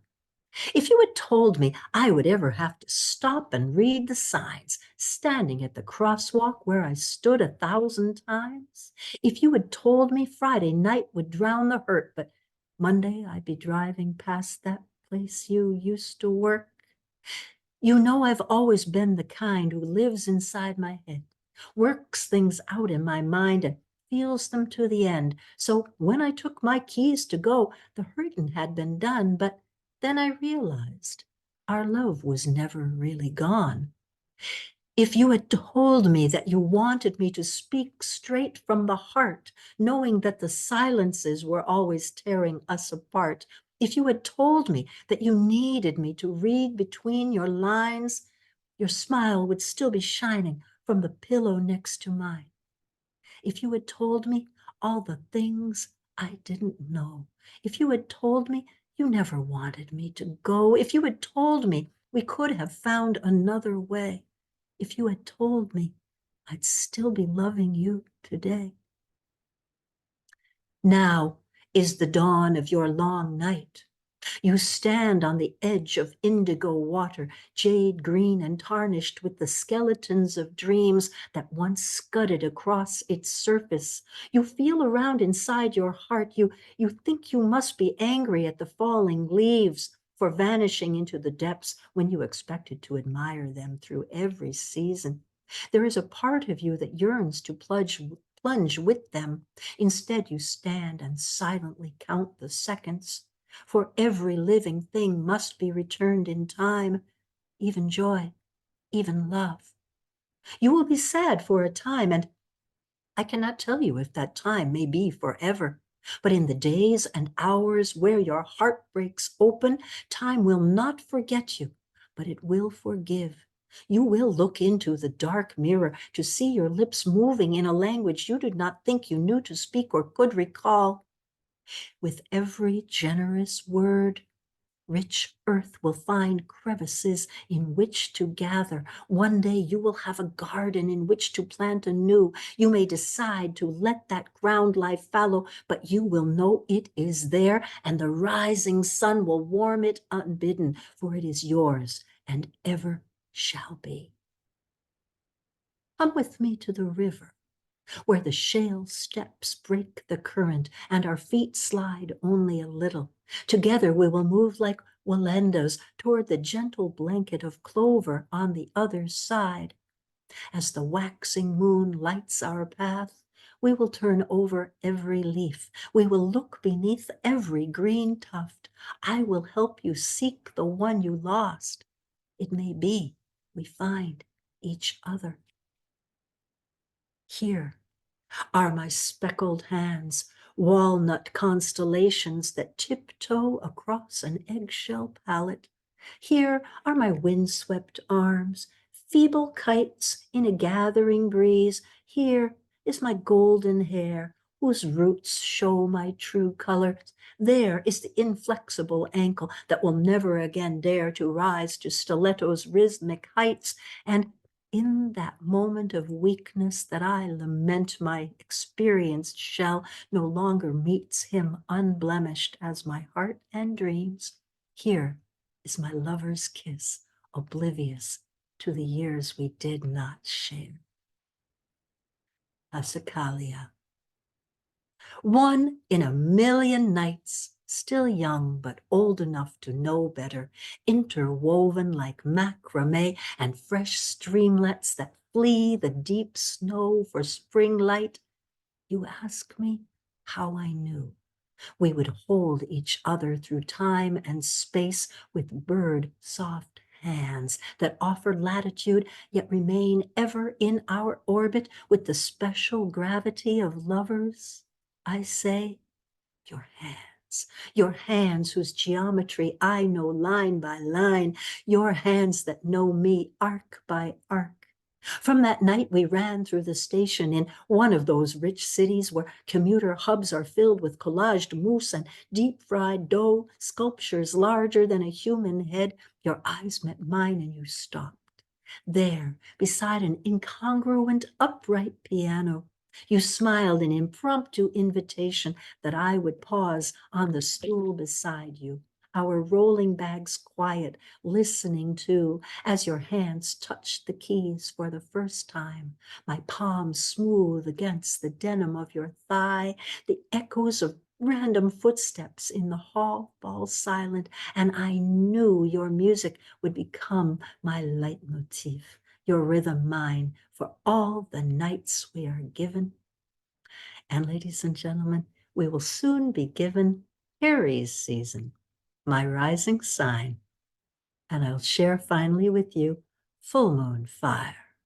They say our signs don't mix, hot sun and cool moon shadow, but we got our own tricks and they don't know what we know. The cards say, just forget it, but we're in love together. Dynamo and H2O, we're two sides of forever. Feel you rise like first light, my lips open to your kiss. Beneath a shower of moonlight, my sea drowns you in my bliss. Your torch has the power to melt my frozen heart. My tide is the elixir that tears your blaze apart. When my rain meets your flame, we take it even higher, making steam, making full moon fire. Thank you, poet friends, for this wonderful opportunity to share my work with you tonight. Marianne, that was amazing set, and I love the ending there with that full moon fire. We love you. Yo. Everybody unmute yourselves and just Marianne, that was Oh so my beautifully God. music, Marianne. It Thank was you. like a Absolutely amazing, Oh, all Marianne. music with Yes, some words in there. It yeah. was such a absolutely song. amazing, Marianne. Thank you so Amazing much. set. The You know what? song really came through. It was amazing. Thank you that so was much. It was What a great reading. unbelievable. It And the was more you got unbelievable. warmed up, the better the music was. It was like, ooh, it just got like the violin got warmed up. Thank you, Cece. I Thank you, thought everyone. of you just made me think of new ABC. Amazing, breathtaking, and captivating. Like it was so mesmerizing. You had me. I was hypnotized. Man, like Thank for you. real. Like, could you It means so read me much to me. bedtime stories, please? Well, she's a voice actor For too, real. so you can hire her, I call kn- her up. You can hire her to you give her Oh a bedtime wow. story. It could be even self-affirmations for yourself, Yeah, I like give got her a some books script, you should read. throw her some I got money, and books she'll you read read. you a nice little Amazing. bedtime So script. bad. Amazing. I'm so Amazing. happy that you enjoyed Amazing. it. Oh, Oh, It it was that amazing. was It God. was. It and was and Yes. mesmerizing. Yes. Yes, mesmerizing, For real. Marianne. For Wonderful real. girl. For You real. rocked it. You rocked it. Thank you. yeah. Thank you so much. Yes. I'm so Yes. And Woo! the quality Yeah, of your yeah. understanding of love and intimacy is powerful. It's Thank just you. Thank you so much, it should be everybody. I'm so happy to illegal. have shared my Let's cut to family the with you. chase. That should be against the law to read that beautifully.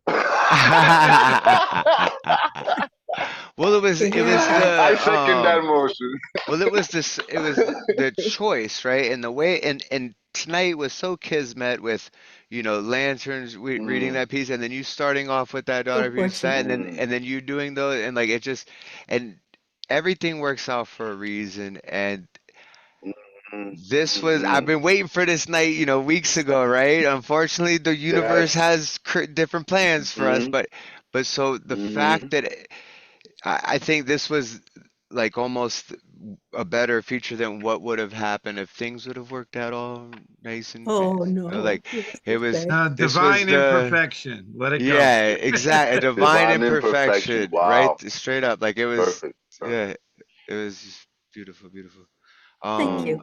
Thank you so Again, make much, sure you everyone. guys are following Marianne. I posted the Thank you all. info. Thank you. Thank you. Thank you so much. Thank you. And you're gonna take Always a your pleasure week to to hear read all you. the Always a chat. pleasure to hear you. Always. Yeah, you gotta go. I'll have to send her the chat thing because Oh, doing thank your you. whole set. Thank you. Even I like can't your get enough of you. segue to like even the segues into going to introduce the next pieces were just like and the So pacing and smooth. the choice, like the set list was just Thank fucking you. amazing. And I know Thank you you. didn't write those poems in that order, but like they all just came Good. together now Thank you. perfectly. And Thank you so much. I truly feel blessed for being able to hear that live. Ah, the blessing is mine. The blessing is mine to share my work and to share something of myself, my daughter, my family, my my life these last 20 years with all of you. And you've just been behind me from the start. And certainly these last 2 months, it's meant the world to me to come to open mic like this. And I couldn't be happier to be able to give you this small offering this Friday night to say thank you for everything that you have done for me. Thank you. Oh, everybody Thank you, on me one Cozzy. more time and give it up for Word. Marianne Tefft. Like Word. Julia, Yes. send some love and Absolutely. strength and healing. Yeah, we have love Catalyst for and you, Thomas for Marianne. making the space and being so beautiful. Yes. Fantastic. Yes. Thank Marianne. you all. Amazing. Thank you guys for making this space. You really opened a For beautiful real. room.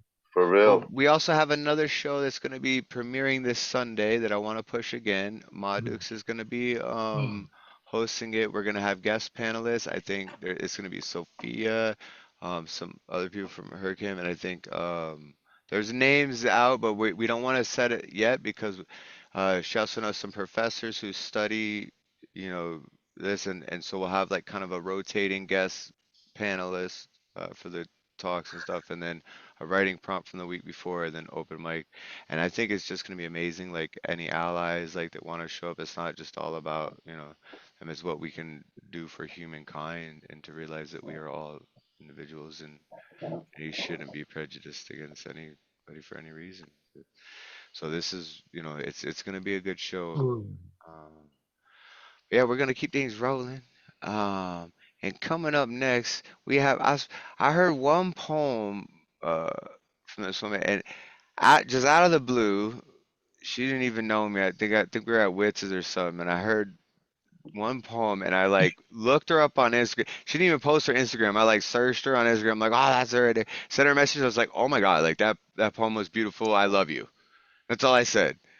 And she like added me back and sent a message and was like, "Oh, what's going on?" I was like, "Man, like my wife and I just fell in love with you from the moment we met you, and I'm so glad that you did a Heart of the Artist episode, which I actually have the link. Y'all need to check that out. It was beautiful, beautiful interview from an amazing woman. And yeah, Teresa, if you could bless us with some words, I'd appreciate it, sister." Thank you, love. Marianne, that was mesmerizing and amazing. And you're not looking at the chat. Please put your information in the chat. People are asking for your information.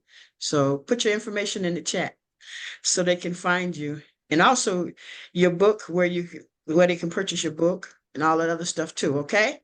Yes. Say yes. If you put her name in, it just comes right up.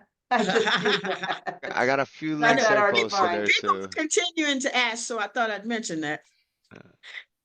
Thank you so much, Thomas. It's so good to be here. I love this group. I really do. I'm so glad that I actually had the honor of running into Open Minds. It's really, really wonderful. And I will be reading at all open mics probably for the next 2-3 months my new book, which is out and ready to be purchased, called Come Egypt. So I'll read a couple of pieces from that. Could you real quickly show us the beautiful cover art Oh, of the sure. book? Yeah, look at Come Egypt. Beautiful cover. Buy that book. We need links.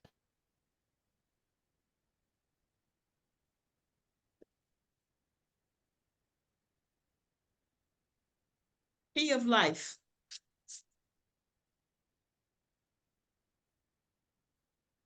Every tomb I enter, the key of life stares at me from sacred carvings. I rub words on the wall, a window opens, and I see chariots of lifetime after lifetime pass by. The masters whip scars horses, and they run without a destiny. The hieroglyphics roll across my skin, awaken my senses to light bearers of 1,000 years. I drink deep into the past, see intellectual vibrancy and darkness sucking on dry bones. Today, light and darkness still rides across the planet. We adjust to ugly, sip indifference, bathe in numbness, and freeze kindness. Suddenly, the window closes. A strong feeling of deja vu binds me to the imagery. The key of life is eternal and opens and closes gates like an unending wave. And the second piece is called Behold Me.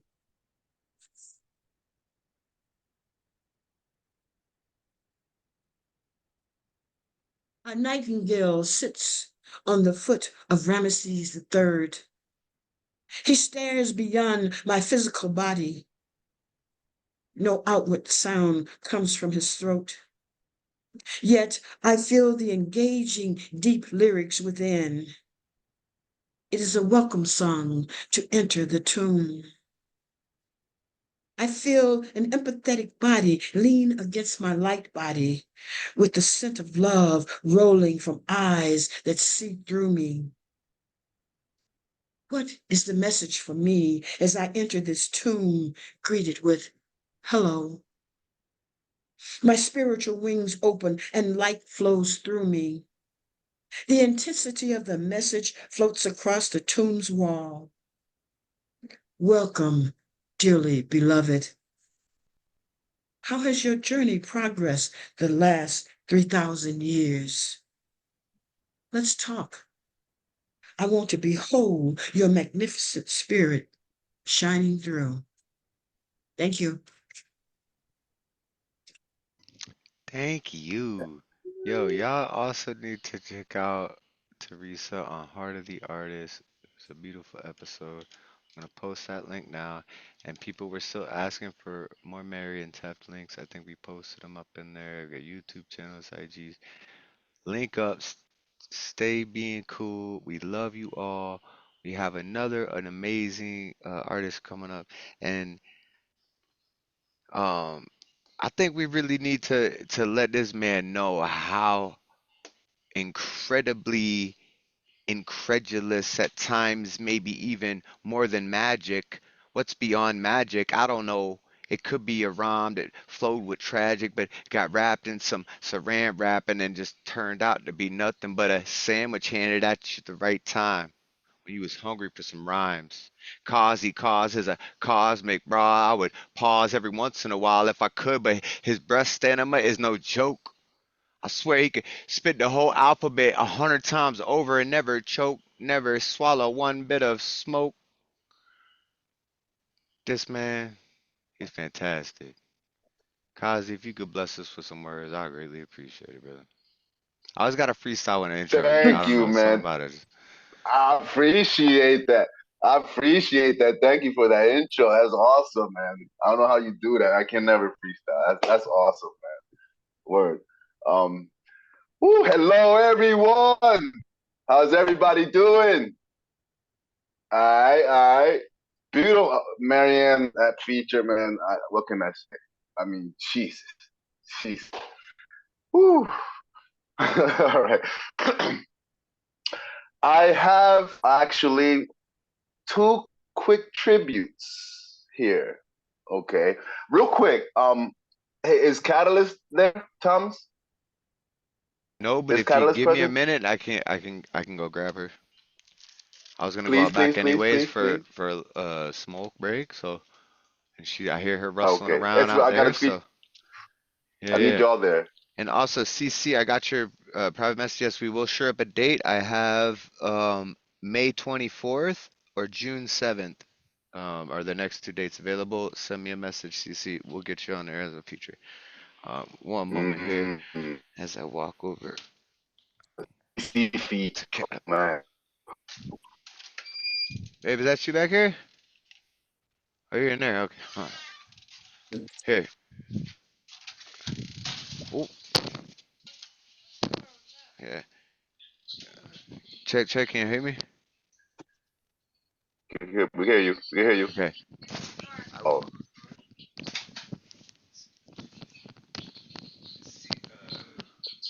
Hello? hello. Hi. What up, Catalyst? Hi, Cozzy. What's up? What's up? Can y'all both hear me?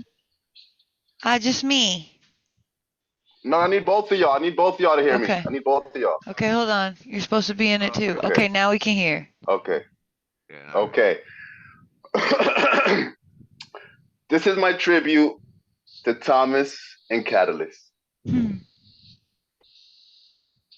Thomas and Catalyst embarked on a journey specifically to artistically open people's minds. But before they left, of course, they had to check to make sure they didn't leave any other cats behind. Their very first mission on this glorious expedition was to see how many people they could possibly find. If anyone could do it, it would be them too, because this dynamic duo's definitely one of a kind. The deaf can hear again, and the mute can now speak. And because of their love, the blind are able to see. The hurt have begun to heal. They've empowered the weak. The sad can smile again. Man, they've even saved me. So many souls have been endeared by their grace. So many holes have been filled by their embrace. Sacrificing all to provide us a safe space. I wouldn't have written this if it wasn't the case. Love y'all. Thank y'all, Thomas and Catalyst. Word up. Oh my God, we love you so much. Thank you. I love y'all. I love Love y'all. you back, Cozzy. Yeah. Fuck, Word, you know you love my y'all. brother, Cuz. Word. That was fucking Word, beautiful, word, man. word. Mwah. Word up. Word. Yeah. Hey, Magus, grab who just tried to join. I gotta walk back out into the room here, but oh, I'm so glad that I fucking walked the phone out so Kaz could have joined out with me. Like, holy shit, Cuz, we love you too, brother. And I just love y'all, man. Word. we're just Uh-huh. just doing what we can do and just following that path of just keep doing it, please. Yeah. Please, just keep doing it. I've Word been up. helping out some local folk around here in town too. Like, yeah, we just, if not us, Yes. who else? Yes. Oh, Frogg Corpse has just entered the room. Okay, we're gonna have Frogg. Okay, but we're gonna keep this thing moving. Cozzy Coz, I could cry right now. If you have another piece, because that was your one piece, if you got another piece for us. Well, yeah, I have another quick tribute. Marianne, this is for Julia.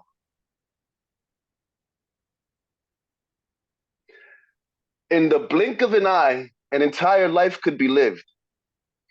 Thankfully, you kept yours wide open. You undoubtedly have more that the world need to give. Your smile, your presence, your aura, your essence, your grace, your temperance, your soul, your elegance. You are a beacon of light which helps sustain a sense of hope. Real your return. And although we've yet to meet on this earthly plane, I truly hope that we could one day bring about change. Until then, live, listen, learn, laugh, and love. Thank you. My goodness, everybody unmute yourselves and give it up for the cosmic Cozzy Coz. Cozzy! Cozzy, you're the best. Oh my gosh. You are Love too. you. You are. You. I love you all. Love you. I love you. I love you all, man. Thank you. We Thank love you, you man. back. For real. Beautiful. Word. Word. Mwah. Word. I appreciate that. We all appreciate that. Yeah, man, you my brother. Yes, sir. Yes, sir. And, yeah, I just appreciate all you. There's another person I appreciate in this room who's coming up next, who's helped us on our journey, and a wonderful poet. His name is Hayes Berry. Hayes, if you could unmute yourself and bless us with some words, I greatly appreciate it, brother. I'd be glad to. Thank you for having me. Say for everyone that is enjoying this as I am, I want to say before I start my piece, if we could get maybe that Cash App to Thomas and Catalyst, what y'all's information is. I'm out hitting a smoke real quick. When I get back, I'll post the donation links. I feel weird. I know you do. Just do that for me, and then that's my deal. I'll read you a poem. All right. We'll start the poem. You can trust my word. As soon as I get back inside, I'll post the links for everybody. All right, cool. So, psych, I'm not actually going to read a poem. I'm going to read a cover of a person doing a cover. And I thought it was appropriate because this is Jordan Peterson quoting, I think, Nietzsche. And Jordan Peterson is, to my understanding, someone who has a checkered past of holding some awful opinions and ideas, and I think particularly around the trans community, has said It's somewhat controversial. Yeah, said some abhorrent, intolerable things, but sometimes he says things that strike me, and they're not things that I've not encountered before, but for something about the way he phrases them helps me out. So what happened was I was looking at Instagram and I had an inspirational quote thing pulled up, and there's a video of him just reciting it. And it's this 10-second piece. And I listened to the same piece for like 10 minutes, just kept flowing through me, and I was just weeping the whole time. This happened like Monday. It was like an incredible moment. So what I wanted to do was give you the same experience that I got. So I'm just going to quote what he said.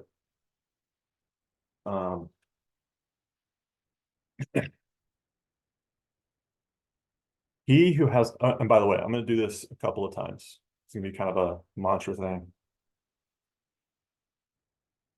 He who has a why can bear almost any how. Well, that's a lovely line, man. I mean, that's a lovely line. And it's really worth thinking about. So you think, well, how do I manage all this misery and suffering and futility? It's like, well, I need to figure out what I would have to do in order to make that clearly worthwhile. And so then you have your goal. And then you think, well, I need to move towards that incrementally because I'm kind of useless and it can only do so much and maybe not even that. But all I have to do is be a little bit better than my miserable self yesterday. And that will propel you forward very quickly. He who has a why can bear almost any how. That's a lovely line, man. I mean, it's really lovely. And it's worth thinking about. So you think, well, how do I manage all this misery and suffering and futility? It's like, well, I need to figure out what I would have to do in order to make that clearly worthwhile. And so then you have your goal. And then you think, well, I need to move forward towards that incrementally because I'm kind of useless and can only do so much and maybe not even that. But all I have to do is be a little bit better than my miserable self yesterday. And that will propel you forward very quickly. She who has a why can bear almost any how. That's a lovely line, man. I mean, it's a lovely line. And it's really worth thinking about. So you think, well, how do I manage all this misery and suffering and futility? It's like, well, I need to figure out what I would have to do in order to make that clearly worthwhile. And so then you have your goal. And then you think, well, I need to move towards that incrementally because I'm kind of useless and can only do so much and maybe not even that. But all I have to do is be a little bit better than my miserable self yesterday. And that will propel you forward very rapidly.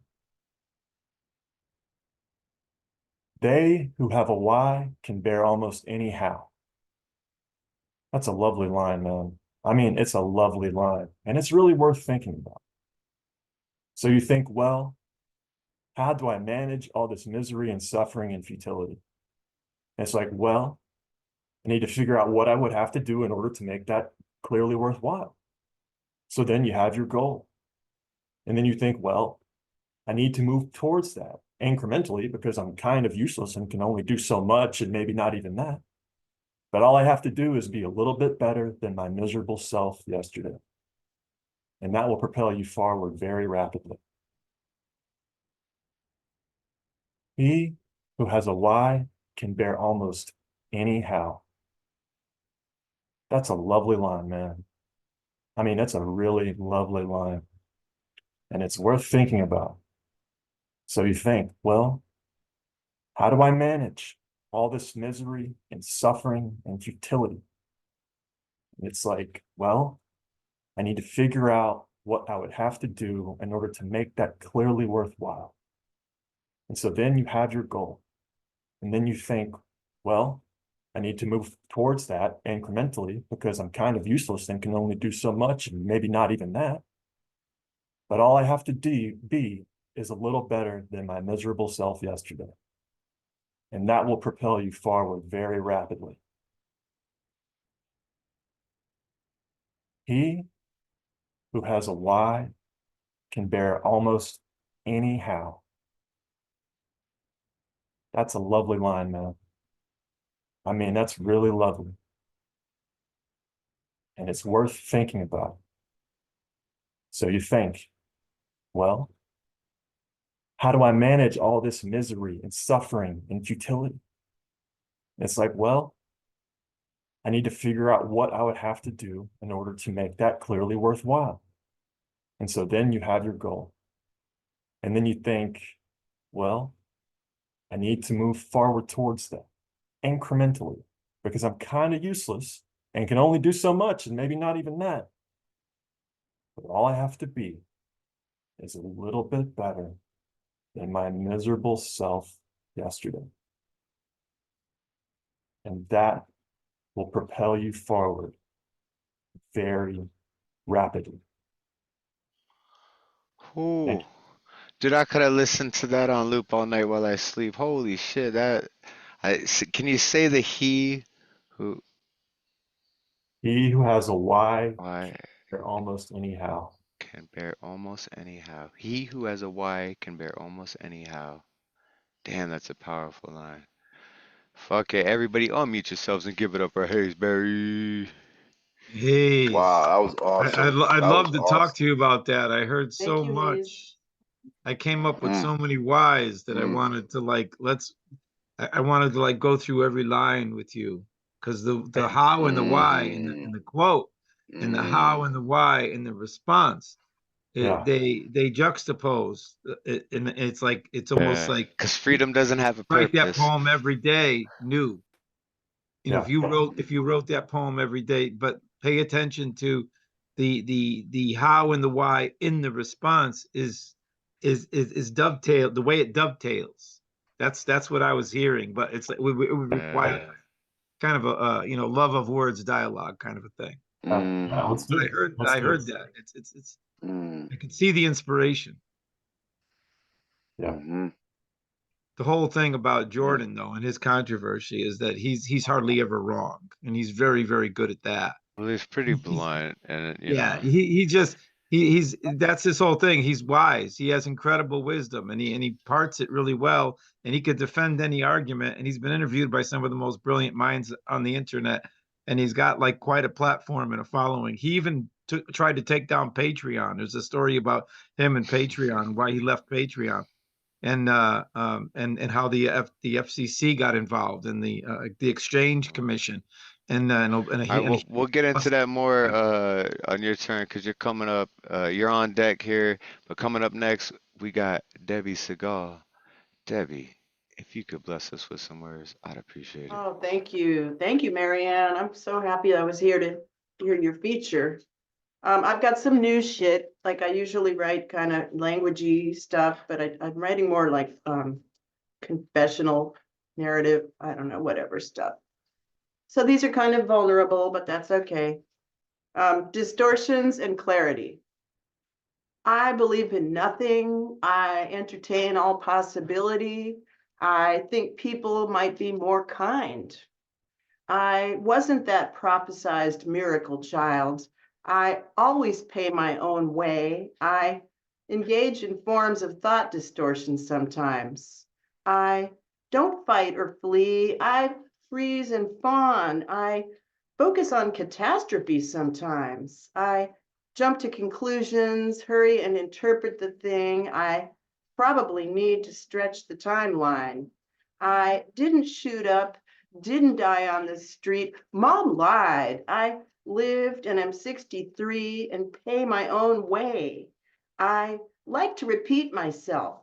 Believe in nothing. I suggest we all entertain endless possibility. I complain about others when they aren't kind. I don't tolerate the intolerant and pay my own damn way. I try not to, but sometimes forget the good times.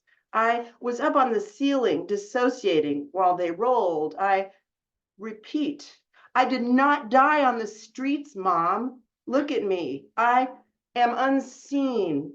I am a grandma now and always pay my own way. And this one is today days old, so it's a little rough. How did I get here? I can trace the thread back to New York City, babe in arms, plain, not pretty. Beyond that lies a knotted cord, unfurled, hurled, diaspora world, old country, Atlantic Passage, Ellis Island, anglicized names, assimilation, absorbed. Who would I be? What will I see? In the old country, a heretic. In New York City, a junkie. Tunnels under a shirt factory. Terrible the way was unsatisfactory, wound up here in Berkeley. The fates by their grace, and I age in place in the flatlands at the edge. A heretic stands by Pacific waters, San Francisco Bay. Fear of death banished by love of fate. I got here by mistake, no regrets. 15 million Jewish people alive on earth. And I drink coffee beneath a Berkeley olive tree. The fates allowed me. Why, I do not know. Doing my best to show up, to be kind, not knowing if there is some design or random decadence. Dancer is the dance. Thank you for. Ooh, thank you, Debbie. Unmute yourselves and give it up for Debbie Segal. I posted her Heart of the Artist. It was episode 1. Make sure y'all watch that if you haven't watched that. Debbie, we love you. Everybody, unmute yourself. Give all the love you got for Debbie Segal. Yeah, Debbie. Woohoo! And I'm looking forward to that Pacific Bay Area hug from the ocean. I grew up in the Atlantic, right? I grew up there, and I've yet to see the Pacific. And I've gotten close a few times, but just I still haven't tasted the waters there yet. And I You be grew up careful up in the there. It's beach. it really it's Oh, called it's cold. Pacific. Why? No, but Yeah. here's not just cold. You're fooled by the name Pacific. You think it's going to be gentle. It No, isn't. it's rough. Really Yeah, it's, rough. oh, I know. Yeah. So yeah, it's not the Atlantic like on Florida Beach, where I grew. Yeah, it ain't. It's not that ocean. I'm going up against a whole new beast. Which, yeah, I have maybe I got an ocean poem I wrote years back before I started doing poetry again. It was like I wrote a few poems when I was 15, quit for like 10 years, and wrote one poem, and then quit for another 10 years, and then started Open Minds. So there, I have one poem from like that gap from like 15 to now, and it's called The Ocean. It was briefly after almost dying, drowning, after saving a girl's life from the ocean, almost drowning myself, and then losing one of my best friends to the ocean. And it just all hit me, and I had to write this poem. But maybe I'll read that for y'all in the second round. But coming up next, we've got another amazing poet. I love you all. Thank you all for being here. Um, this man right here uh, is not only a poet, but he's one of my favorite musicians. So don't ever let him slip that, oh, I'm not a musician, Pat, because I know musicians too, but you're you're an artist, right? So I don't care how skilled and technical you are on the piano, you make them ivories fucking tickle and sing to your voice where you move me in my soul space. And that's what a true musician is. Whether you're studied or not, like you got that, and you're one of my favorite musicians. So yeah, I love you, CC. We're gonna have to. I sent you the date. I don't know if you heard me before. Degree. We got the 24th of May or the 7th of June. Yeah, I'll look at the calendar and I'll make that decision, and we should do a short up thing together real quick though. And thank you very much. And the reason I keep saying that is because my parents were a musician, and my mother was a world-class vocalist who never really became the singer that she was world-class at like 14, 15 years old. She could get up in front of any big band. She had 300 songs in her head, and I grew up listening to my mom sing. So I know what a singer sounds like. And my father was clarinet and sax, but he had to work his whole life, and so they didn't really get to do their things. But they had, and then I've known a lot of musicians who are really really talented with master's degrees and doctorates, and so I'm okay with being the lyric writer, and uh, you know. But if it wasn't for you guys in this community, I wouldn't be pushing this many songs and trying to at least become a music publisher and a music producer of this work. And I'm working on music licensing as a path because of you guys. And so I mentioned Indivisible Love because Marianne's feature was just, I mean, it's one thing to write love poetry. It's another thing to write about the wisdom of love, and to understand what it is to both have it and to lose it, and to marry it and to let go of it, and to grow through it and not be destroyed by it and not hate it. So Marianne, you're a gift to the art of love, which is the thing that destroys most of us because we love it, but then we end up blaming love for you bastard you. So yeah, so I wrote Indivisible Love. And somebody mentioned in the chat that I should write the poem, but it's already a song. And so I turned on the piano thing, and I'll try to warm up if there's a second round and do it. But here, I'm going to read it. So this is Indivisible Love, the lyric. In the before, through it all, and in the after, I go through love into indivisible love, through the kind that is divisible, falling to rise through indivisible into indivisible love. Now here comes the awareness, where my heart and lungs are home. Yes, my peace of mind resides here, right where fear itself is trying to break in. Sure, all stories bleed with endings, but that doesn't make it so. So if you believe in only one thing, and that one thing is you don't have a choice, did you say you don't have a choice? Did you say you don't have a choice? If so, you're someone who was played here, or a player with an enslaved soul, playing it for real at the cost of every other, playing it for real at the cost of every other. Some say time is of the essence. Some say time is a lion thief. Your soul is not a clock controlling you. Don't fear death, and fear itself can't own you. Do not fear death, and fear itself can't own you. As long as you have choices, questions, every dream you dream here is a dream to free you. Every dream you dream here is a dream to free you. In the before, through it all, and in the after. I go through love into indivisible love, through the kind that is divisible, falling to rise into indivisible love. I will you?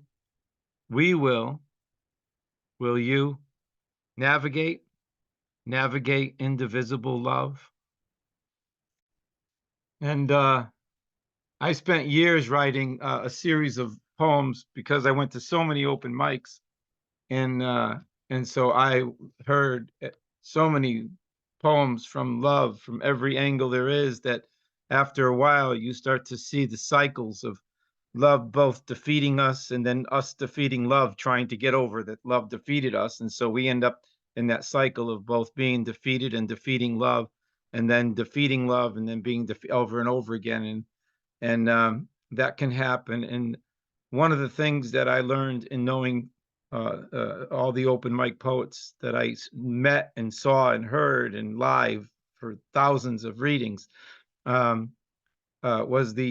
how it ends up surfacing is a lot of it, almost all of it, from some form of child abuse, and never really given. Child abuse usually leads to not being able to fail at love when you're a child. And not being able to fail love a child is also used in torture techniques and programming, societies programming their children to grow up and obey, and the whole stratification of controlled societies and social systems of our species, just to put it shortly. So this is called, The Wet Garden of Love was one of the titles. The subtle and powerful tides of her glistening clitoris swells with the risk of its excitement. It's good, and she's sacred.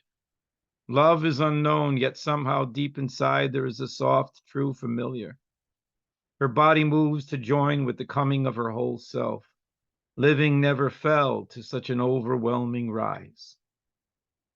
Her lust released in shameless love and simultaneous awe of sexual freedom, what she's always wanted and ever needed, but in time, no mirrors of one love came.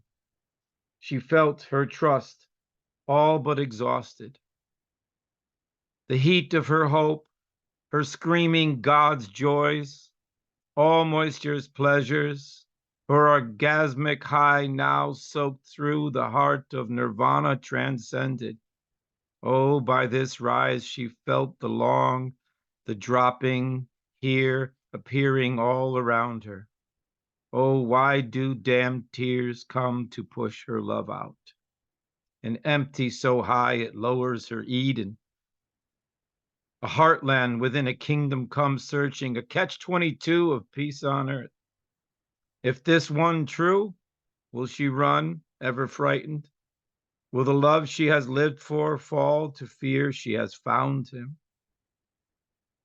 Beyond guilt, sin, or trick of blaming lust, all for the pleasures of sex itself. Beyond the high glossed, held myth of hoped for love, now brought to clear tears, breaking open the thresholds which are born to be beyond delusions of true happiness, asking God to please not leave her less than one born to be a whole woman this time, asking the humility of her integral self-love to not outsmart herself. No, please, not this time. Is this the last? Is this at last the last wait for love? Since raped by sex is all there is? Time started moving faster than she knew how to be honest with herself. Faster than choosing to believe no lie is. Faster than the flight of blaming all men. Faster than protecting any old freedom from the doubt and the pain known all too well. Faster than leaving the heart of what is love. Faster to feel the hot and cold steaming intelligent cat and mouse capturing sex game. She cried yes and no, feeling the evils of happiness, calling and calling God to come home. She closed her liquefying mind, left her body, saw pain resting. She felt more pleasure lasting, but she did not feel too safe. She hoped and prayed, then pressed her dreams so tight she masturbated her brain. Frustration moaned and closed her eyes. She's never come to love by heart. Alone, she screamed, not saying, "Be here." Without a word, she opened her eyes. Is he a man? Love's present face? To see no stranger looking through her?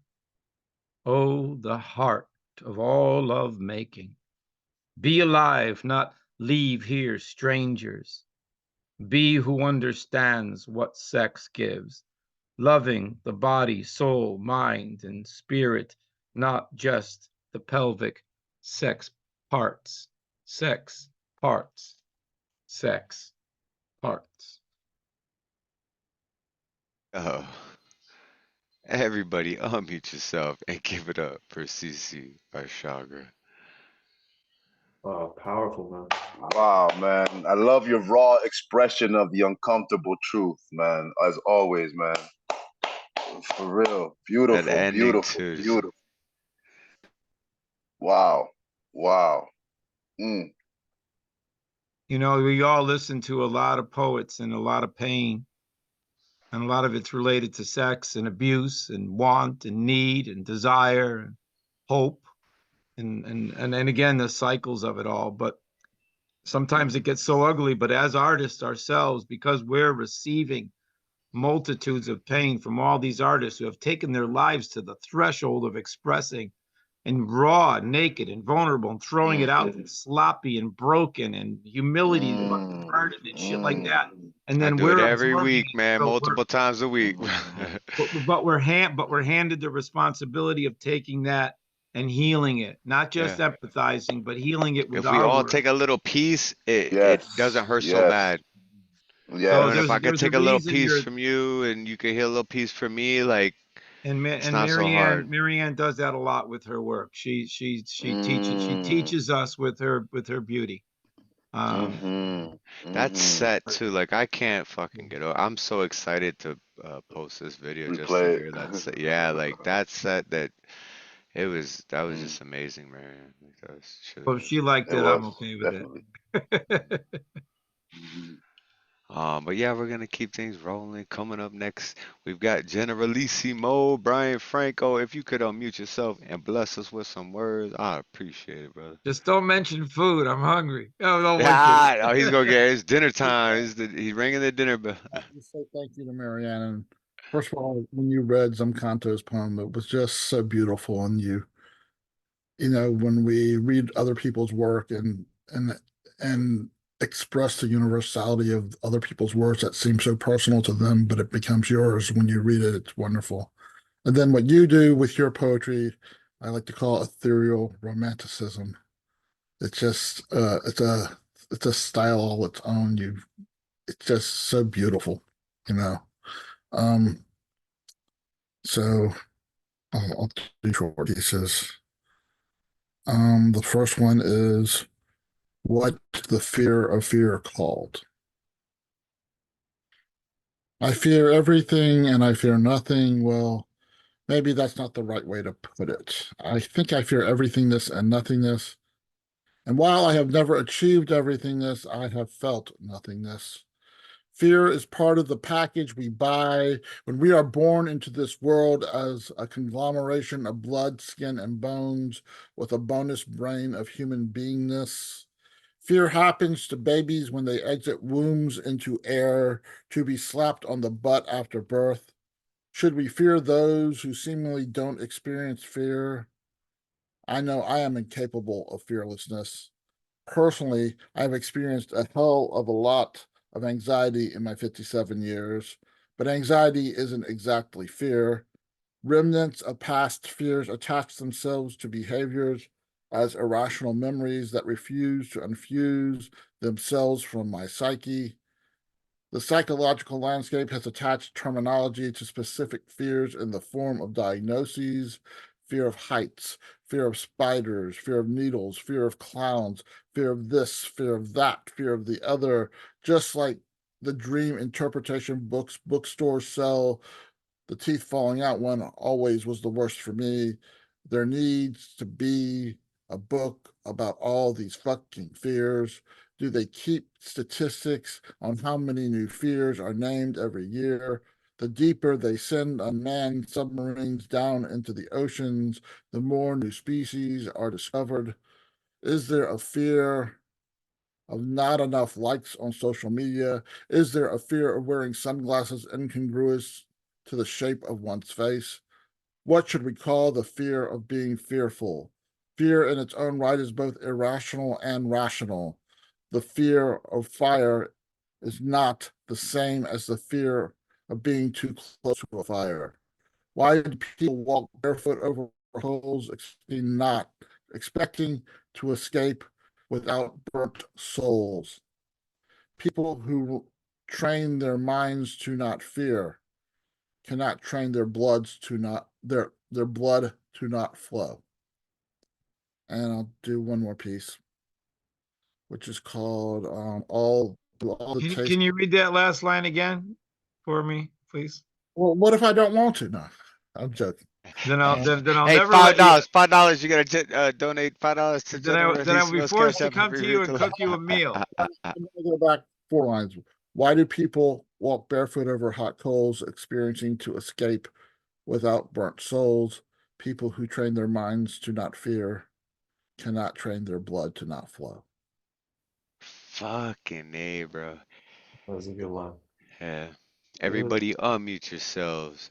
Well, I do have one more poem too. Okay, no, I know, but we need to unmute and give it up for that fucking piece, and then you can read your second one. You need 2 standing ovations. Love phase number 1. Yeah, love phase number 1 right here, man. Because that Number one, love phase. yeah, Part you 1. can't slip 2 by. Yeah, you can't slip two by, and I hold up. That was incredible. We love you. Now bless us with some more words, brother.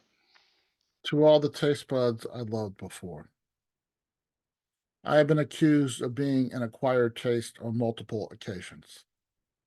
Sometimes it is said in a whispered voice, just loud enough for me to overhear. Sometimes they say it whilst introducing me. Sometimes I wonder why the word whilst has no E. Beer is an acquired taste. Liquor is an acquired taste. Coffee is an acquired taste. When I started drinking coffee, it was with milk and sugar, then just milk, then black. There is something organically satisfying about the taste of a good strong cup of black coffee, but sometimes I like to put honey or coconut milk in coffee. Always beware any new coffee drink at Starbucks, unless you want to induce diabetes. Although I doubt I induce diabetes, I can leave a bitter aftertaste and can unintentionally raise someone's blood pressure without trying. Thank you. Yo, everybody unmute yourself and give it up for Generalissimo. Thank Bryan, you, Franco. Generalissimo. So, Ooh, yeah. I don't know how much hip hop you listen to, Generalissimo, but one of my favorite rappers released an album recently, and one of the songs on it reminded me of your poetry style. It's like him making a order at a fast food restaurant, but it's like he orders like everything. Like, and I was like, like I don't know if you like rap or not or hip hop. It's like poetry, but I really I want you to hear this song, and I'm gonna send it to you because it's like, oh, I was like, I heard it and I was just like, yeah, it reminded me of you and just yeah, your love of life, man. But yeah, we're gonna keep things rolling. I think coming up next, we've got Teresa Rose Jertson. We've had two Terrys here tonight. We got Teresa Gallion and Teresa G and Teresa R. I Terry, didn't know you were ready for me so soon, but okay. I was just looking at this you poem. always say that. You know, I thought I was last on the. Am I last? Did we get to the no, last we person have on the list? no. There's still Dane, CP, Frogg Corpse, like, and then Well, round two, like we okay. just I didn't getting look at the list in started. a while. Yeah, we just getting The last time I started. looked at the list, I was second to the last. Okay. Okay, so yeah, it's been a minute. Yeah, so far Yeah, we've had CP and Frog show up, and we want to hear from both of them fools. We love that's them guys, you know. beautiful. We could That's all a give her a beautiful. number. She's got 300 and something poems in her book. Last time that Uh, worked out pretty funny. yeah. All right. So 101. 101. He's calling out 101. I got 101. Anybody else 101? 102, I. 103, 101. There's a problem if you go over 77. Oh, okay. All right. And then they were 77. 177. 177. Whatever. They got 32. No, 32 in let the her read background. what she 32. wants. It was 36. just whatever you I want. was going to read you a poem that's in another anthology that I'm in. It's called Touching Tongues, and it's an erotic Ooh. anthology. Oh, okay. So We'll take that. this is the poem that's in that book. Okay. It's called Escapade in the Rain. Cold, wet, rubbery seat of swing on playground, deserted. Not flexible enough to encompass me. Two writhing, awkward lovers, trying new sexual positions, unsuccessfully. Chain of swing cutting into fleshy thighs as I wrap them around him. Aiming for the drenched target. Having so much fun out here in the downpour, I did not want to complain about the pain. It was so romantic, yet tragic in the rain. Wow. And that was woo. You couldn't guess that number, CC. I'll tell you that. Oh, It's not 69. We tried that one already. Yeah. Well, let me tell you this. Those swings on those playgrounds are not made for adults for a reason.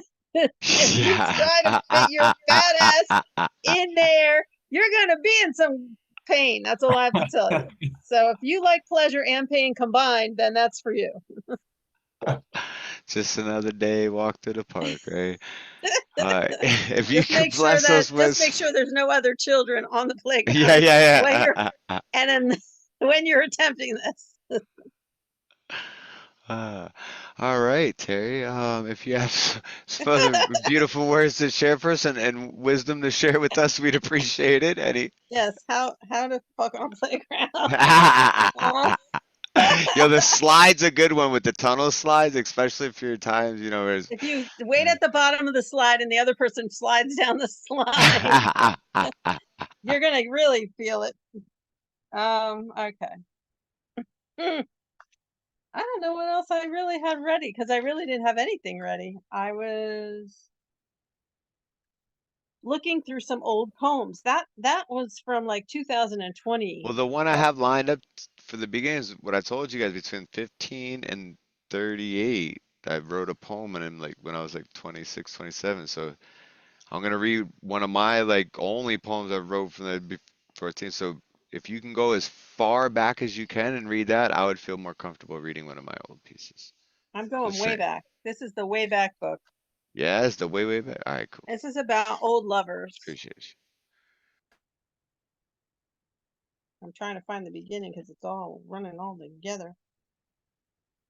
It's called A Story, a Confession, a Regrets. Once upon a time, there was a very pregnant girl shopping in a Rite Aid. She looked up and noticed a familiar face looking at her.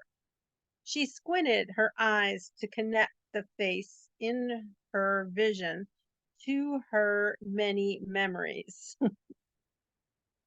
The connection was made. This face was a lost love. This face was one who was mourned for as if dead. This face was once an obsession, a visited lover who was made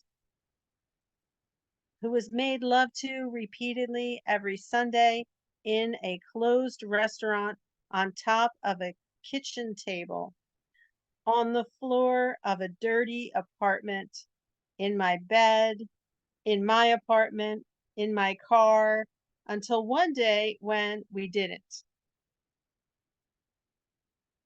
I remember asking on that day, what were we doing?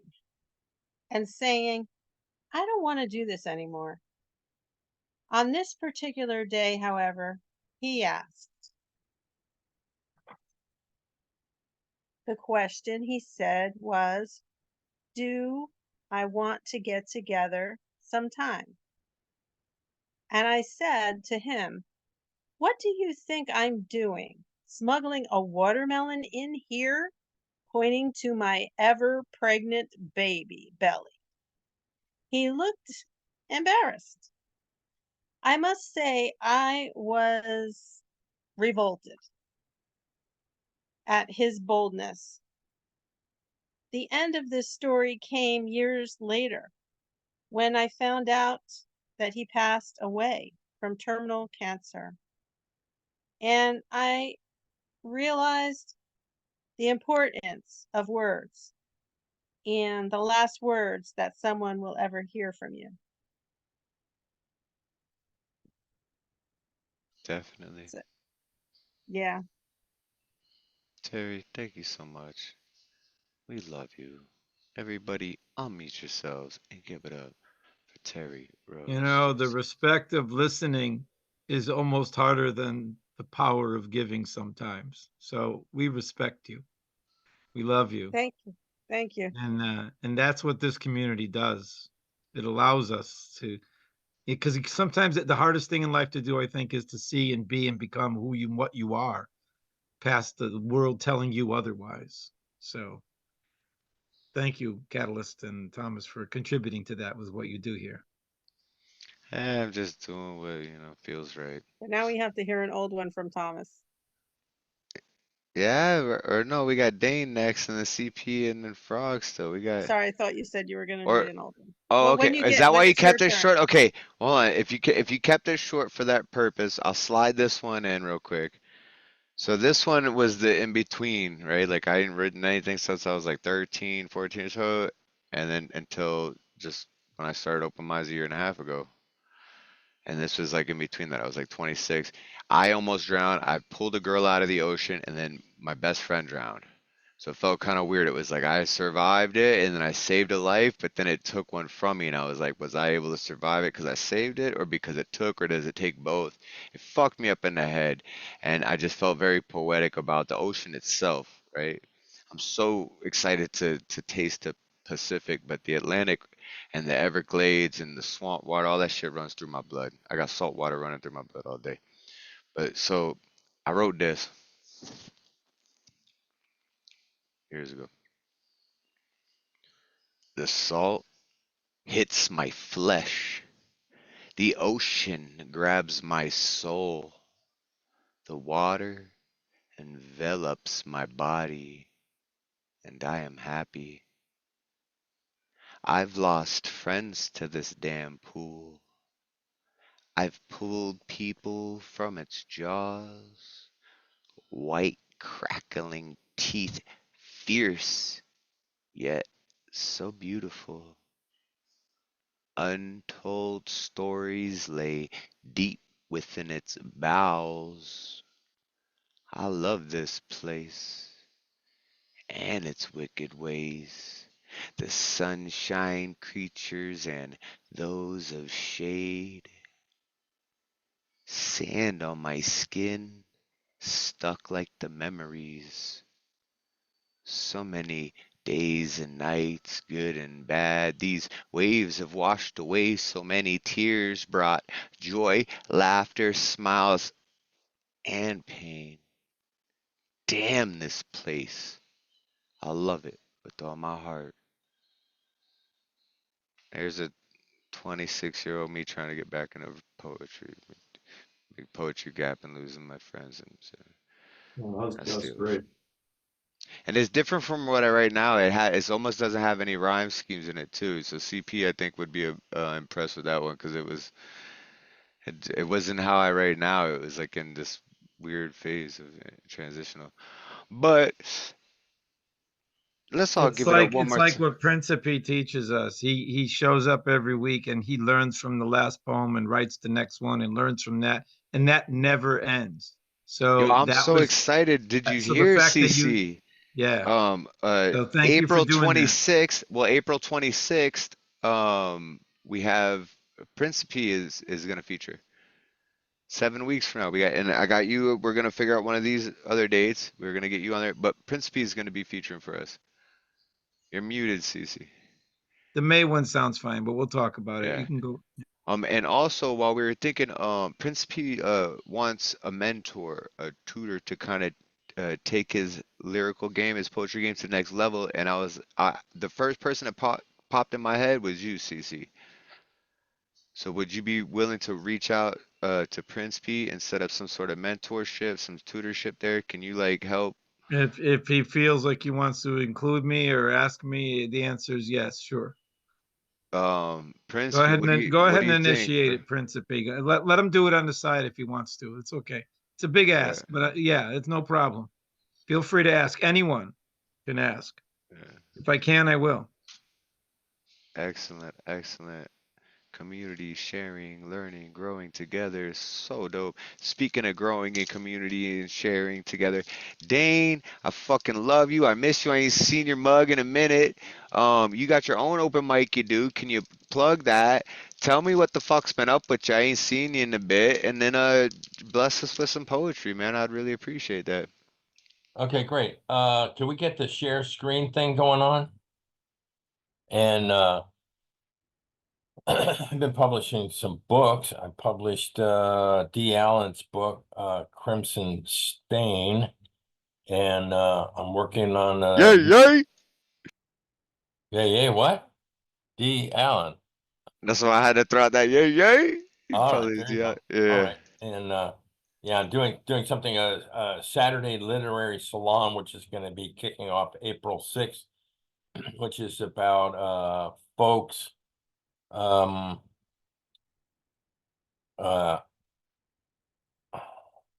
sharing their books and along with an open mic. So that should be kind of interesting. Oh, I gotta find that thing. That's where it is. All right. Wait, Catherine on one of those books? Catherine Ronan and Lily Swarn and Eileen Trout are going to be the first up on it. And well, I just wanted to tell everyone, Catherine Ronan is an Irish poet that you do not want to miss. She's just one of a kind talent and amazing. All right, thanks for that. Yeah, she's really great.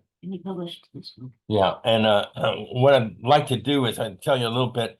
I have someone very special in my life right now that when we first met, I followed. There's a Japanese tradition about tanka when you go out on a date or whatever it is. That it's typically the man would write a little poem to the woman and give it to her the next day, and if there was something going on between the two of them, she would write back. And so we shared a bunch of these, and I was very excited because Mercedes really just kind of jumped into it and picked it right up. And so at some point I realized, oh, I think we have enough for a book. And then I asked a friend of mine, Yuri Miki, who's a Japanese slam champion, if she would do the translations. So that's on the screen. You can see the Japanese underneath the tanka, and the handwriting is Mercedes. She was She created a font for it. And so we'll read these. Won't take long. See if you can join me here. Okay. How you look at me, the kiss of words from your lips leaves me wanting you. Navigating gravity, waiting brings us sweet longing. Hearing your sweet voice, read your poetry to me, sparks igniting fire. You and me, or we and us, minds and bodies touch and dance. Tell me what you want. I love to listen to you. Delightfully free, sensually desiring you near me, closely loving. Sweet, alluring man, you are like catnip to me. Moth beholds a flame, an enchanting pas de deux, when friends can become lovers. Waiting for the day, sweet and tempting, delights me. Sun shines in you, warming, hoping, adoring, tango flowers in my dream. Transfixed by your gaze, you hold my heart in your hands. Life can be so strange, feeling just like a schoolgirl, crushing hard on you, baby. In this hurricane, look around and see your smile. Beckon me ashore, deep inside your warm port eyes, my hands harbor, shelter us. Kind and gentle soul, radiating warmth and love, perfect rose blooming, dreaming I desire to feel your skin accept my kisses. My skin is longing, forged in blush from your hot lips, lines on road maps where futures sing our aria, roar of Big Sur, sea, glass, beach. Utterly charming, impossible to resist. River flows to sea. More than a tasty morsel, you are a delightful feast. Before the world dies, tangled thighs we slide out of, a dream held kissing, pulse quickens, nibble on lip. Come wrap me in your poppies. Your words this morning, spontaneous combustion, lifetime of longing, passion burning like wildfire until you are by my side. Thank you, everybody. Yo, what the fuck? That was incredible. Awesome. Thank Yo, you. everybody unmute and give it up for Dane. And what was your name? I'm sorry, I have a short-term Mercedes. memory. Mercedes, Mercedes. yeah. Thank you, Mercedes, yeah. Dane and Mercedes. I love that. That was incredible. Love Thank that. I y'all love so that much for that. share. What a beautiful poetic love story. Yeah. Thank you very much, everybody. Thank you, Mercedes, too. Mercedes, thank you so much. Thank you so much, Dane. Make sure you drop the links and stuff, everything you're doing. That's so cool that you're putting out one of our favorite poets, D. Allen. You're putting out his next book, man. I'm excited for the launch. I hope all y'all buy it. As soon as the pre-order links come in, start dropping them so we can all get on that because yeah. I'll link to Oh, it's Heart of out. the It's Artist. out, man. It's out. I'll put the link in the chat in case, yeah. You Drop know, links. in case you go strolling by and want to pick it up. Right. All right. All right, so check it out. CP was gonna be up next, but he had to dip out real quick. Cozzy's got to dip too now I'm seeing, and Teresa has to leave now too.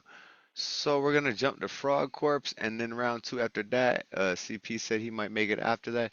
We're dropping people from the list, so let me see who we still got here as I make this change. But I'm gonna do the list thing. Frog, if you could fucking close out round one, I'd appreciate it. All right. Thanks, right. I'm gonna pull this up.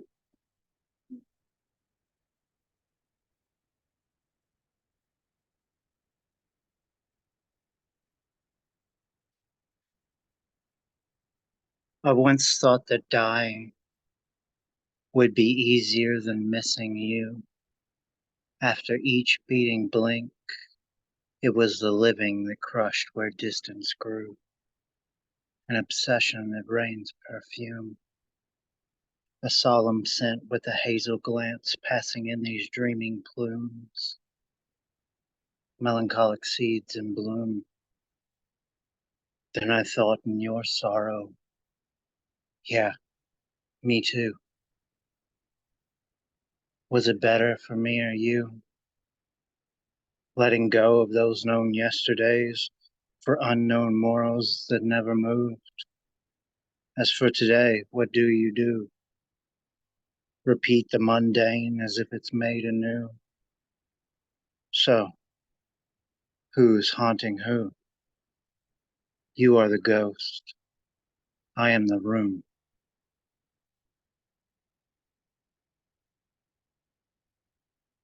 At the place. Fucking A. Hold on, wait, stop. Say that last line again real quick, cause that shit was fucking sick, bro. You were the ghost and I am the room. Yeah, that's the second. As for today, what do you do? Repeat the mundane as if it's made anew. So who is haunting who? You are the ghost. I am the room. Fucking A, dude. Brutal. Yeah, bro. All right, you can go on to the next poem now. Fuck, Frog, I love you, brother.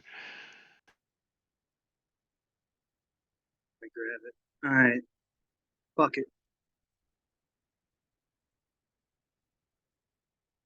The bells, sledging funeral wells. Hear how sorrowful they sing. The bells, oh sweet silver bells, those bells of hell that ring. Mine lament from the highest bridge, a sounding solemn as it swing. It pales to those foggy ships' sails, chiming the bell ghost to scream. Cranging and panging, which madness brought banging of their sounding song from belfry. Those bells, bells, bells, ringing for a burial of me. Their sonorous chime through sobbing they rise, a paean sounding to the heightened shriek. A monody clattered, affright with gabled chatter, their sobbing flooded by waste at their rings. Moaning and groaning as they nail, nailing in the coffin of speech, through tears and alarum as they trail, echoing on stones of cold streets, a clangor and bong exhaling deep toll, a caterwaul of chaos with each heartbeat. The bells, bells, petrified by the eyes of stone screams, pounding temples cleft to the brazen drums of doom at the melancholy meaning of their tune, reverberating reactions resounding with passion, running down a dirge of their own gloom. Yet the ear it fully knows by the twanging and the banging, how the danger comes and goes and the shaking and the pranging. Yet the ear distinctly yells by the jangling and the crangling, how the danger sinks and swells by the sinking or the scouring and the raging of the bells. Oh, cacophonous screams, their sirens blaring tales, and the clamor and the clashing of the bells. And the cries of hard times the houring sands have spilled, washing at the banks where one's insanity swells, as it trails, resounding the devil driver to sleep. Those bells, through the village and through the fields, a mournful woe of wailing, fountain pooling on their dreams. Bombs bursting on the battlement, slicing in the air, the changing of four seasons in the movement of their will. Those bells, a melancholic mope they dispel, the melodious meeching of the bells. their mellifluous toxin of toxins talking, rolling thine head, the knocking, the floorboards hitting, the heartaches, swaying grown footsteps to the foundry so loudly, sullenly banging to the sounding, oh, their sounding of the bells, those bells, ringing for a burial of me and resonance. Hallowed halls by irreverence, sheets harmonious and haunting heightened senses, while striking with bemoaning irreverence. Yet the ear it fully chokes by the trangling and the strangling, how the danger rolls and flows with their banging from their aching, yet the ear distinctly felled by the jangling and the crangling, how the danger down here floats by the sinking and the drowning by the regency of the bells and the clamor and the clangor of the bells. Through the crashing wells, spreading misfortunes telltale by the rumbling and the fumbling of the bells, the merriment of rope ringing by the neck, roaring birds rise by the soars of their yell, Gorgon view upon the highest altitudes, doling by the volumes of the mood, and hark from this oak gives hanging crashes while bronzen wheels drive an army clapping, resounding irons waving proudly as a final note close lips with brass. To those bells, the ringing from hell must shake the grave digger from sleep. And those bells, jingling their spell, stilling slumber under old linden tree. And wailing too, the ground speaks through their earthen roots bosom a silver sounding of those bells, oh obsequy wells, ringing at a funeral for me.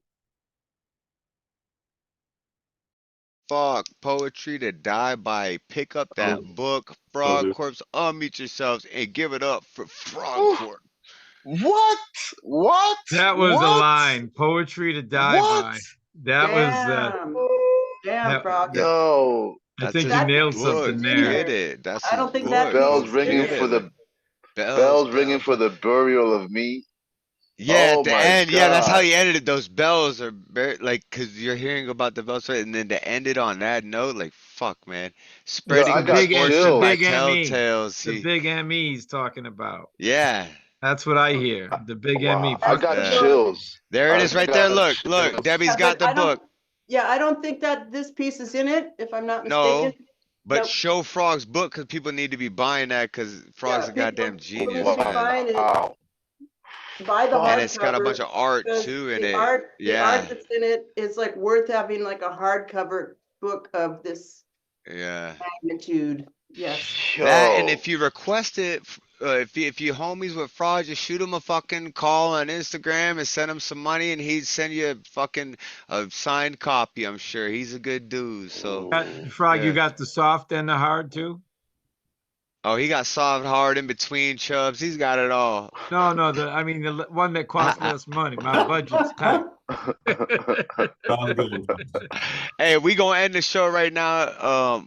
Bottom books, there's links. We're gonna eventually be posting them all in the descriptions of the videos once we go through the chats, but we kind of on the road figuring out what we're gonna do. We need to get a base of operations, but still we gonna keep the shows going until then. So stay tuned. We love you all. If everybody, you want to unmute yourselves and say goodbye to the world, and we'll see you next Friday or Monday, Tuesday, whenever you show us. Sunday. That was phenomenal, Frogg. That was phenomenal. This For just real. for the video, by the way, too. So y'all stick around because we're still doing round 2. I just gotta cut the video. It's been 3 hours. Peace, All right, video. y'all. I'm gonna Thank you, say goodnight for Marianne. y'all. Yes. Yes, Marianne. Marianne. Yes. Beautiful. Yes. What a fucking set list too. Like, You don't even need a piano. Just have her talk. yeah. For real. All right, Miss peace, Catalyst y'all. come in and say she loves y'all. Peace. All right. You Catalyst?